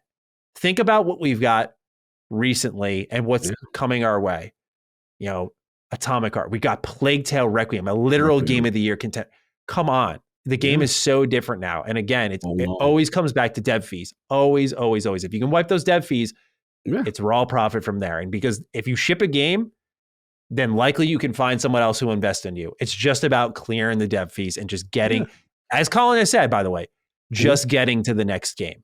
That's Absolutely. it. And final point, like I said, remember, Xbox is playing a different game. They want subscription numbers. They want more people in a service playing that set $15, $20 a month. That is the long play. And it's up to them to decide how they're going to get there. You know what I'm saying? But remember, that's always going to trump looking into how they did on NPD, you know what I'm saying, as far as sales, because their model is technically counterintuitive to that, to that model. You know what I'm saying? So yeah, they'll be lucky. They'll get some stuff where because of the virality, they'll get some other sales, some other place. But that's really what their model is. You have to judge them on the subscription numbers. And yeah, would I like them to be a little bit more transparent? Absolutely. Yeah, absolutely. I'd like to see sales numbers too, but like Yeah. Xbox's verbiage, like since they got Bethesda, was Starfield. They didn't say we want the best selling Bethesda game. We want the most played Bethesda game. Their metric, you're just right. Your energy is right. Like we can't measure them by sales. That stuff matters to them, but they're running a subscription service. Engagement is key. That's what they sell people on. That's literally, they don't sell you on sales. They sell you on player count. That's how it's always been. And I still think it generates sales. Again, if you're multi-plat, especially, it generates sales. There's no doubt about that. Yeah, they're one of their most popular consoles we just talked about is the Series S, which is a digital-only console, which has Game Pass as part of it. Like, what are we expecting high retail numbers with this console? Like, it just, again, the mindset is different. And I get it, because I used to struggle with it too. I'm not even, I'll be like, hey, they didn't chart here or whatever. And I'm like, oh yeah, why would they chart if, you know what I'm saying, Hi-Fi Rush was in digital only. Yeah, we just have to change how we look at the success of games. It's less now about, hey, how many, obviously you want your game to sell because that's where the bonus cash comes in. Like if our game, we clear dev fees and we sell like 100,000 copies, like, dude, I'll throw a fucking party. I'd lose my mind, man. But like, we have to start looking at it as like, if the developer, we will never know because no one communicates it, but if the developer manages to ship the game with their dev fees covered and they're not in debt, they should be able to make it to the next game. Yeah. And that's all that matters for most of these creatives, especially nowadays. You know, money's tight. Game dev is hard, brother. Yeah, absolutely. Last little write in here, because I wanted to stick with this a little longer. Don Nino writes in, "Sup, Dukes? With Microsoft admitting that Game Pass is cannibalizing sales on the platform, which is the opposite of the company line from Phil in the past. But does this help explain why third parties treat Xbox as a lower priority or skip the system entirely, such as Square Enix? And does this explain why acquisitions are so important to their business model? I accidentally left a detailed genitalia mod on my next gen update kind of day." That's a high textured penis, Don. A lot of phallic energy. Oh man, where we going with Don Nino? What we doing? All right, so I think a lot, because Square Enix is a good example of overestimating their games. Like they've had some games that I go, that should be in Game Pass, Square. That should be in Game Pass. And they're like, no need. And they just don't do it. And we see the outcome. And I just, I don't know if it's necessarily them treating Xbox as low priority at times, but more like they are unaware that what they have needs to be, we'll say, camouflage from the consumer as much as possible. So just build hype where you can and work with them a little bit more. I think it's something like we talked a bit about before launch. Again, 2020 hindsight, I think the game's awful, but Gotham Knights was a game I was kind of proposing like, hey, this would be like leading into E3. I said, hey, this would be a great fit. And that's one that I also am surprised, like didn't try to sniff it out as they got closer to launch, like a little Game Pass deal there. So I don't know if necessarily they view it as low priority, but rather they feel very confident in like not great things. But does this explain to you, Cog, Lord Acquisition, as to why they being the acquisitions are so important to the business model? Absolutely. I want to get that across. That's another reason why I'm a Lord Acquisition, because we sit here and on one hand we say, not us, but I see the comments like, what is going on? Why are these games taking so long? How can they have a whole 2022 with no first party, right? And we talked about the reliance on Bethesda, and even this year, right? Bethesda is very critical for them. Think about it. Redfall, ESO's coming, Starfield's coming. And this is why, like, you literally have a subscription service that you need to feed. You need to feed it. You need games. And here's the other news flash that gamers are going to have to get really accustomed to hearing. Newsflash, these game development cycles are way longer now. Like, Yeah, it's true. not, I'm speaking to people, man. I've been speaking behind the scenes. That 3 to 4 is really hopeful. You know what I mean? Hi-Fi Rush. You know what I'm saying? 5 years. 5. They sitting on that, right? And again, I'm not taking anything away from that, but we're starting to hear the stories of all these different studios, even on the other side. You know what I mean? It's not just 3 to 4, 2 to 3. Then you throw pandemic, and then of course you throw remote conditions. Okay, fine. But even without those things, the games are more difficult. They're more bigger. They're more expansive, and they're costing more, right? So when you having this 4 to 5 now, right? And then we're not going to act like everything will go perfect through delay, right? Everything's seamless. You may get a delay here and there. You need more acquisition. You need more studios to fill in the gaps. And then you can play around with, okay, you're ready. Okay, where Ninja Theory, where you at? Okay, Double Fine, where you're at? Okay. And then you start to line it up. And that's the thing. And for them, especially, it's just the way the climate of the industry is. So, yeah, I'm always going to be still pro acquisition. I don't want devs to go away, especially if they have failures and they don't hit targets and stuff like that. I don't want publishers to go away. So if it makes sense, and of course, it takes 2 to tango, right? So in Square's situation, for me, I just look at them. I've always called them the mercenary, right? They know they've got great IPs, great ideas, and stuff like that.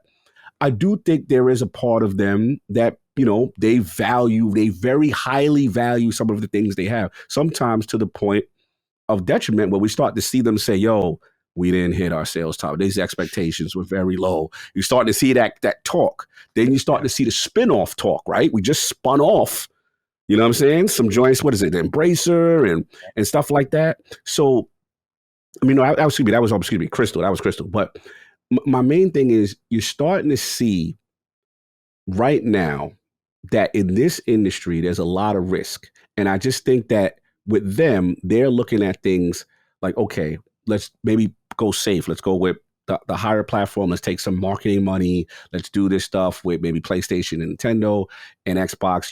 Well, we don't know with certain things. Maybe we'll give them this. And then they seem to be inconsistent. I just got to be honest. You know what I'm saying? They don't seem to have a set, what is it, MO, right? With the way they move with certain things. So I think it's a combination of things. One, overvaluing. Two, no consistency. And if they continue on a trend where games are not, they themselves are going to have to be careful. So that's just how I look at it. But what do you think in reference to Square specifically? I just wanted to backtrack on Square or what you think their thinking is. I think Square is gearing up for a sale. I can't. I know it's not like a super hot take, but I look at how many releases they're stuffing together in a very short stretch of time. Think about it. Like off the top of my head, I feel like I'm forgetting one, but just recently they did like Valkyrie. They did 2 Valkyrie games. They did Profile Lenneth in December, on December 24th, by the way. They did another Elysium game. I think that was in September or something like that. They just did Forspoken. That didn't do well. They're doing Octopath Traveler 2. That's going to be a big one for them. But just a year ago they did Triangle Strategy. I'm sure I'm missing some. Like they are releasing games at a insane pace right now, and I just feel like when you're doing that, you're doing everything you can to jack up the value. I just wouldn't be surprised if they were one of the next big publishers to fall. Not that I want them to, but when you really look at it, I think outside of their HD 2D games, which operate at a much smaller cost and have high profit ceilings, and Final Fantasy 14 and probably 16, and that's just a guess. I don't know what remarkable success they've had. They just announced they're shutting down the support of Avengers, right? Yeah. Which I know they already sold off the Western division, so they seem to be out of that type of project anyway. There's just, to me, so many indicators that that's a company going south that you'd think they take every Game Pass bag they could possibly take, right? I would think, but it's been quite the opposite. So I just think they're gearing up for a sale, trying to maximize value to them. Maybe they think sales are hurt by Game Pass too, And if Maybe. you're not going to get sales, then that makes your game less attractive on the Yeah. service, right? Or I'm sorry, not your game, your company less attractive on Hmm. paper, right? It's like, oh, those sales were kind of soft. And you're sitting there going like, well, I took a Game Pass deal for visibility. It's like, no, we're Square. We don't need that. So, I think for them, they're in a very different position. I don't expect Hmm. any of the big publishers, like even Ubisoft, to really start bringing their games to Game Pass for a while. But Yeah. Square Enix in particular, I think, is a different beast. I think they're going to sell off in the Yeah. next year or two. I agree, and I actually was correct with the Square. For some reason, I had a brain fart, but yeah, it was. They did spin off, right? Yeah. The Crystal Dynamics, thus making themselves streamlined. And I agree with you. I think a lot of it has to do with them betting on themselves more than the bag, so to speak. And in some cases, it worked out. In some cases, it doesn't. But yeah, it feels like they're getting themselves ready. Yeah. At least that's what it seems like. If they're not, I'll be very surprised. But Yeah, I'd rather we'll them see. go somewhere than go away, because they do put out, like when they put Yes. out, like their Japanese stuff has been great. Oh, It really has been. Like I love so good. Triangle Strategy. That was one of my top 5 last year. Excellent. Octopath Traveler 1 is fantastic. 2 looks incredible. I haven't even tried the demo yet. I'm so excited for that game. Like they have good stuff. I almost feel like they need to go back to basics, because their best stuff has literally been harkening back to the old, right? The The kind of old, yeah. HD 2D. That's one I forgot. They also did Tactics Ogre Reborn. Tactics Ogre Reborn, yeah. They've just been dropping a nauseating amount of games. So I just Yeah. don't think there's any coincidence in that. Maybe they're just so cheap to publish that they're just like firing them all out and seeing high profits on them. Who knows? Yeah, gotta see. Number 2. Double Fine appears to have 2 different games in development. This is thanks to a staggering 32-part documentary series dropped that details the ins and outs of Psychonaut 2's 7-year development process. Here is the quote from one of the episodes. Now things have moved on to the boss phase. We had a big change. We actually paused all development on all other games, including Derek's game, which was going to be awesome. And I was really excited about him doing that game. And it was sad to pause that. And Lee's game, what we're excited about, and had to pause that. We brought everyone in the studio back to Psychonauts. End quote. Now, Liz Foley wrote in, "Hey Dukes, have either of you checked out the Psych Odyssey docuseries that Double Fine released on YouTube? It's a 22-hour video series following the team over the course of 7 years and multiple projects. If you are even remotely interested in the game dev world, this is an absolute must. I'm on episode 4 and I can't get enough." 22 hours, quite the commitment, Cog. But if you will be checking this out, what are your thoughts on Double Fine working on 2 games? I'm definitely gonna be checking this out. Like I'm so mad. Like everyone that has hit me up and says, "Yo, Cog, you've got to watch this. This is excellent." You know, I love educating myself about game dev. I love hearing the stories. So look, Double Fine. Look, those guys, they're legends. You know what I mean? Like Psychonauts was excellent. I am so curious to see what they cooking though. 2 game, like Yeah. them and In Exile to me are like, even Compulsion to some extent, those are the ones I think people are really sleeping on in the cut. And I can't wait to see what those teams are cooking. But look, man, Schaefer, the team, man, like that studio is, they're so well respected. So I have to watch this doc. I have to. But here too, man, Yeah. sign me up. Let's see what you got, though, man. I'm ready. I want to I'm in the see. same boat, man. When Psychonauts 2 came out, that was one of the most pleasant surprises of 2021. And not only that, but like I remember when that game was in its marketing phase close to launch and people were trying to downplay compared to Ratchet and Clank Rift Apart. And I didn't understand it at all. I like Ratchet and Clank a lot. That's like one of my favorite PlayStation series. I wasn't impressed with Rift Apart as much as other entries, but the animation quality in Psychonauts 2 was on another stratosphere, comparatively speaking, and just on its own even. It was insane to me how Pixar-like it was. It evoked so many different animation movies I've seen over the years. Like it just was so wholly unique. It had a great sense of humor, tight 3D platforming, a nice meaty campaign, lots of collectibles, but not an overwhelming amount. Like an excellent video game. So yeah, like I remember heading into Psychonauts 2, I was very dismissive, like, yeah, whatever. I don't really, not going to play this one. But when I played it, I'm like, Double Fine's on the map for me now. Like I got to see what else they're working on, because, I think they're like Achilles heels. Because I think to myself, like I was turned off by Psychonauts 2. It's just possible I was flat out ignorant. But I'd like to imagine, as someone who considers themselves to be open-minded, that like many other people saw their games and kind of got that weird, like, nah, not for me kind of vibe. Where it's like, this just looks strange, just to be strange. Yeah. When you play, you're like, no, this is so, there's so much commentary on like mental health baked into this. It's so thought-provoking. It's so thematically driven. It's a masterful game. And I recommend anyone listening to this, please go check out Psychonauts 2 if you have yet to. To me, just seeing what they got here, 2 more games, it makes sense. They strike me as the type of studio that's going to just kind of pepper out games for Xbox like every couple of years, every 3-4 years, and just have them more consistent but more tight, which is nice. But I'm wondering what they'll shock us with is the real question here. But as for the docuseries, like I'm interested in it for sure. 20 hours, man. I didn't even put 10 hours in the hog leg. You're telling me I can put 22 hours into a docuseries? From what I'm hearing, man, everybody is raving. The entire games industry is raving about it. At minimum, I got to catch at least 3-4 episodes. So yeah. I'm definitely going to give it the check, Bruce. But I don't. 22 hours. We'll see. We'll see the hooks. We'll see. I will say. I mean, I remember when people were raving about Power On, the Xbox documentary, and I was like, I'll watch it. And I ended up getting hooked. And I was like, yo, I got to watch every single part. So we'll see. But every person I trust has been like, Cog, this documentary is amazing. Yeah. And mind you, ladies and gentlemen, they dropped all of this at once. They dropped it with a playlist and they're like, hey, here it is. Have fun. I'm like, 32 parts at once? Like, just at once. Didn't even stagger it out. They just dropped it all. It's crazy to think about. All right. Last bit of news here. We'll get into our Game Pass pick of the week. Speaking of which, games leaving Game Pass soon. February 28th marks some pretty significant exits as far as I'm concerned. So let's get into all of them. Alien Isolation leaves console and PC. Crown Trick leaves console and PC. Dragon Ball FighterZ leaves console and PC. Far Changing Tides leaves console and PC. Lightning Returns Final Fantasy 13 leaves console and PC. Madden NFL 21 leaves console. And not a single tear was shed. Here's the really sneaky one, Cog. This one is funny, man. Octopath Traveler leaves console and PC Game Pass. All of these are leaving February 28th.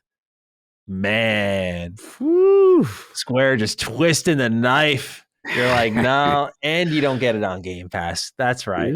That's how we struck this deal. I just find this timing very interesting with it missing the platform, leaving Game Pass a couple days at their launch.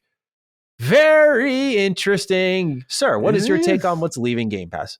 Yeah, I mean, look, it's a list, you know. I mean, yeah, like that. Alien Isolation, low key, is a really good game that to see on that list. But yeah, Octopath. Yeah, sorry. What you gonna say? I never played Alien Isolation. Oh, yeah, that was a great one. That's why I gotta check out. Yeah, that's terror personified. That to me is horror. Like, did you finish it? No, because I could barely have That's why I asked you. I was like, could you get through gumption to keep playing? That joint scared the death out of me. Like, I'm not, listen, I'm a grown man. That game made me feel away. I was like, I don't know if I can continue this. Right, the way that thing be hunting you down and the breathing and the tension, and you truly are helpless. And it's so well done. So normally, most horror don't scare me, but yeah, that one ain't gonna front, son. Like that. That's one I've been sleeping on forever, and I don't know. I think I have the guts to do it now. I feel like I handled Silent Hill 2 pretty well. Dead Space I was very familiar with. I feel like I've kind of got some balls now, and I'm ready, but I don't know. I'm surprised we never got like a sequel to Alien Isolation. Like since then, they've just been like, hey, what squad shooter can we throw out there for this franchise? I'm like, why don't you guys do another one of these? I know. I'm wondering if it didn't do it, as well as it can. But I guess, yeah. The Octo joint, it is interesting. So what it indicates to me, what is it? Maybe 1 year, 2 year, maybe deal. Seems like, and then at the end of it, boom, and then to see them not part of Octopath 2 is very, very disappointing. So, yeah, pick that game up, play it if you can. You know what I'm saying? Love letter to that art style, those type of RPGs. And hopefully, what I'm hoping is, maybe a comeback into service with a second one. So yeah, Octopath Traveler was added to Game Pass March 25th, 2021. So it wasn't exactly 2 years. It's like a very specific exit. Like normally we see flat numbers like 3 months, 6 months, 1 year. This is like a year and like X amount of months. Very strange. Very It strange is. indeed. It is. It is. Yeah, man. Anyway, that's what's leaving Xbox Game Pass now for what's there and that you can play. Lord Cognito, you have the selection for Game Pass pick of the week. Let's hear it, friend. Yeah, this one was weird because, look, I'll be full transparent. Like, I am Lord turn based. Mm-hmm. Turn based. That's my bag. Squad, tactical, move, cover, that kind of thing. RTS, it's not that I hate it. It just, there's been few to really captivate me. And then I got to be honest, like, RTS is a little overwhelming for me at times. Of I course. feel like there's so much going on, and I would watch Addict play it, and make sure you get the units, and you got to move units here, and how you do. So you got that aspect, and then the other thing for me is because there's so much going on, it can be daunting. It's just very daunting. So look, I saw Age coming, and I'm like, all right, I'm gonna give it a shot only because I've heard so many positive things about how the port translated over to controller, right? So it's all right, let me see. So you're doing the whole William Wallace, you're the Scots, you're doing this part, and you're basically kind of reliving narratively the rebellion, the resistance towards, Great Britain or whatever, the King of England or whatever at that time. The trebuchets, yeah. Got it. Yes, the trebuchets and all of that, right? So the first thing I noticed off the bat is the polish to the game, right? Very vibrant, very good. Shout out to them. Graphical options, ultra settings, all this other stuff in the options to really, customization on a Series X. I'm like, okay, cool. But the thing that for COG that really resonates is because I'm so intimidated by RTS, this game literally holds your hand. And it's like, okay, this is how you move a unit. This is how you hold down the A button. You grab the group of units. Okay, now we're going to move this. You move it to this individual target. Let's now set up a base. Let's now attack a group of soldiers. Let's now, okay, we're going to set these soldiers. We're going to go farm. We're going to get some, livestock and some field, and then like build a village and build a town. And then, okay, now your population has increased. You need to do something. You need to build more houses. And I think, first of all, not only is it well done, the controls are so good that I'm like, wow, World's Edge found something. And all I say, I know a lot of people, look, I'm the RTS, not the RTS guy like that. All I'm saying is give it a shot. Because at the end of the day, I'm like, yo, this is intuitive. You press the right trigger, you bring up a sub menu, even the camera panning out on the map. And then it's I will say this. If they want to get more people into RTS, do it like this. Do it with a strong narrative and voice acting that they've got. Bro, Age of Empires Definitive Edition surprise. I'm actually going to keep on going.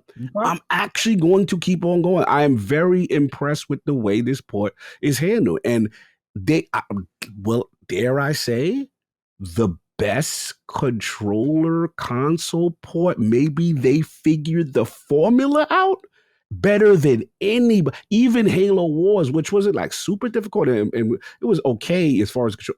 This is what I'm talking about on how you get. Because listen, if I'm the turn-based guy and I'm intimidated, could you imagine a person who don't even care about the genre, don't play the genre, right? I think they've got it. Shout out to World's Edge. I thought a lot of people were saying hyperbole until I tried it. And I have to say, and voice acting, narrative, story, you know what I'm saying? Little storyboards. And, they got the Scottish accents and they're talking that talk. I'm like, okay, like, yo, I'm involved here. Like, yeah, I have to admit. Kind of continue. So give it a shot. Listen, not for everybody, but I would say just give it a shot. The tutorial alone won me over, and I'm still going. So there you go. Age of Empires 2 Definitive Edition? Yes, 2 Definitive. And another thing, perfect on the go game for a guy like me. You know what I'm saying? Because that's my thing. Because like a lot of times, let's be honest, depending on your network, where you at, that's what RTS and turn-based is great. It's not latency dependent. You see what I'm saying? And that's why it makes a good on-the-go game as well. So, yeah, listen, it's worth a shot, man. Get your history on. Well, there you go, ladies and gentlemen. Go check out Age of Empires 2 Definitive Edition on Game Pass. Last question of the show. Alex dies twice. Writes in, hello, Dukes. Simple question this week. What the hell happened to map designers in the industry? Did they all leave alongside the UI designers? Halo Infinite, Destiny 2, Call of Duty, MW2, Battlefield 2042, et cetera, et cetera. All of these games are having trouble creating new maps to be delivered in the same time span they used to give us map packs. What gives? Not even Call of Duty, which since Black Ops 4 has had a terrible amount of support for post-launch releases. What gives? Hope you have a Monster Hunter Rise is so good, but it has some competition coming its way soon. Kind of day. Wild Hearts love there from Alex Dies Twice. Cog, what yeah, I want to start with you just because like you're the multiplayer guy, the two of us for sure. What do you feel about this? Like, speak me into this conversation a little bit. Not that I'm fully out of it, but I don't remember. Like in the terms of actual map design, like a good multiplayer map. I don't remember the last time I played a multiplayer game and went, that was a good map. So I'm curious where you stand on things. Bro, Alex Dies Twice is on fire with this one. Yeah. People are not talking about. I'm starting to see this trend. And obviously, I'm a big Destiny player, and the PvP community is furious. Like, they're like, yo, why? Like, usually every season or every expansion, you're supposed to get, we would get like, in Destiny 1, like 2 or 3 maps relative to what the storyline's going on. You start to see COD get into that bag.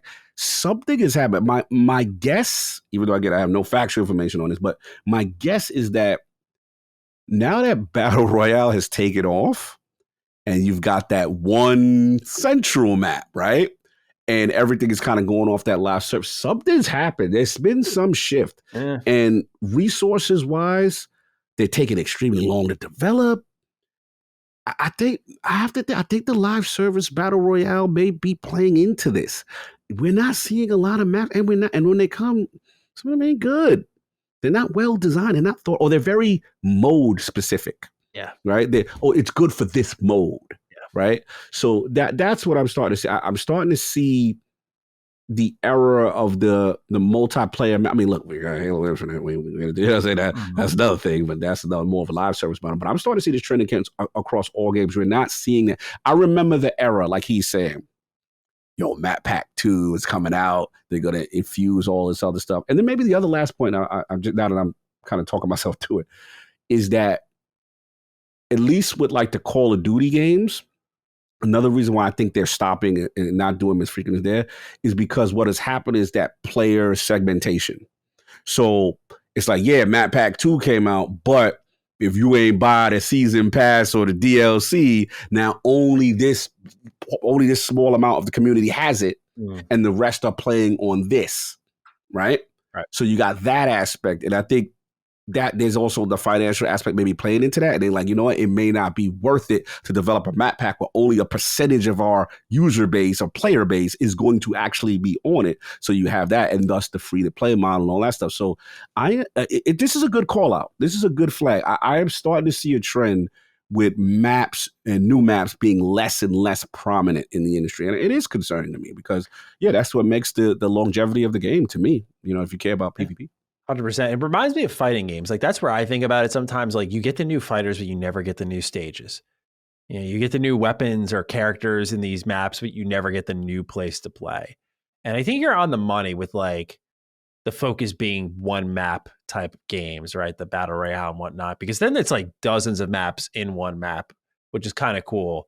But I just miss those days, man. Like the map packs dropping for MW2 was so hype, man. I remember. I think it was oddly enough, I think it was called the stimulus package for the first one. I think stimulus something. I'll have to look up the names, but those were some of the most hype times, especially when a Treyarch game rolled around because you get the 4 maps, the zombies map. You're like, let's go. But what I've noticed in the terms of design, like to me, my epiphany.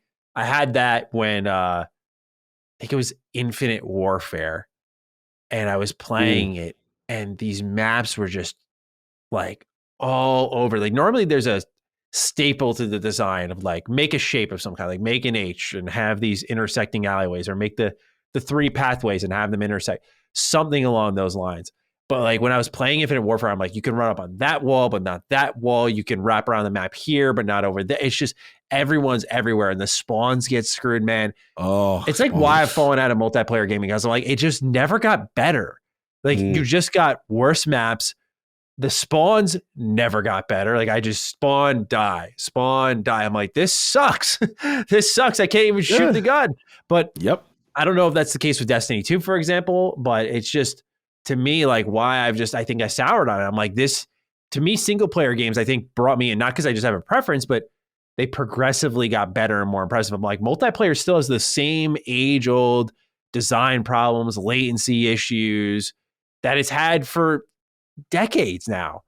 It's not decades with an S, but it's getting there. It's very frustrating. A decade rather, in my experience. So I just kind of, like I said, I've soured on the multiplayer front with games. I feel if it's co-op though, now we're talking. Oh, no doubt. No, good point. Yeah, I think there's something going on. There's a shift I feel internally in the industry, and I think it is going away from that, unfortunately. And that's sad to see because that's what I come from too. You know, that tight map design, great spawn points. You know, and just throwing more life into the game. And we start to see less maps. And it's, you know what I'm starting to see? It's all about the customization now. It's all about that and making how your character looks and all that stuff, as opposed to actually making more maps for the game. Absolutely. So thank you, Alex, for writing in. Thank you, everyone else, for writing in this episode of Defining Duke 111. We appreciate all of you. Cog, we got this far into the show. It's time for the hashtag. Gotta be something about Game Pass, right? Like, it's gotta be something about that, like Game Pass, cannibalizing. Why do I feel what else? Like cannibalized? I feel like we've used that before for some weird reason. That's I don't know long, if it's boring, but it just sounds like it's been used. That's what we got. So what we going with that? What we going with? Sell DD? So I feel like we haven't used sell. No, have we? I don't know. I don't think so. Sell DD? We've done acquire DD, I think. I know we did acquire. I remember that sounds. Yeah, we could do that. We could literally search the hashtag. I get worried searching some stuff on Twitter, man, because like I'll search something, and I'll come across like some ridiculous porn or something. I'm like, I did not. All right, Sell DD looks clear in the latest and in the top. Okay. Sell DD is clear. Let's do it. All right. Excellent. Ladies and gentlemen, if you got this far and you want to chat with us a little more, let us know your thoughts on the show, whether it be in the comments or on Twitter. I'm at G27status. That is at Lord Cognito. Use the hashtag SellDD. Let us know your thoughts on the episode. But otherwise, thank you so much for listening. Thank you so much for your support. We appreciate all of you. Remember those mobile reviews. And Cog, any closing words before we go? Another good one with the Dukes, man. SellDD in the books. Very, very good show as usual, friend. Yes, sir. So with that, ladies and gentlemen, take excellent care of yourselves, and we will see you next time for episode 112. Peace out. Defining Duke, an Xbox podcast, is a product and trademark of Last Stand Media and Collins Last Stand LLC, and is recorded from the United States of America. The show is conceived by Matthew Mr. Matty Plays Schroeder and me, Colin Moriarty, and is written and produced by Matthew Schroeder. Matty's co-host is Barry Lord Cognito Eversley. Defining Duke's executive producer is Dustin Furman, and the show is edited by associate producer Ben Smith. All of Last Stand's theme music is by Ramon Narvaez. As you know, all of Last Stand Media's shows, including Defining Duke, are fan-funded on Patreon at patreon.com/laststandmedia. The following names are at the producer support level on Patreon, and we're thankful for your kindness and generosity.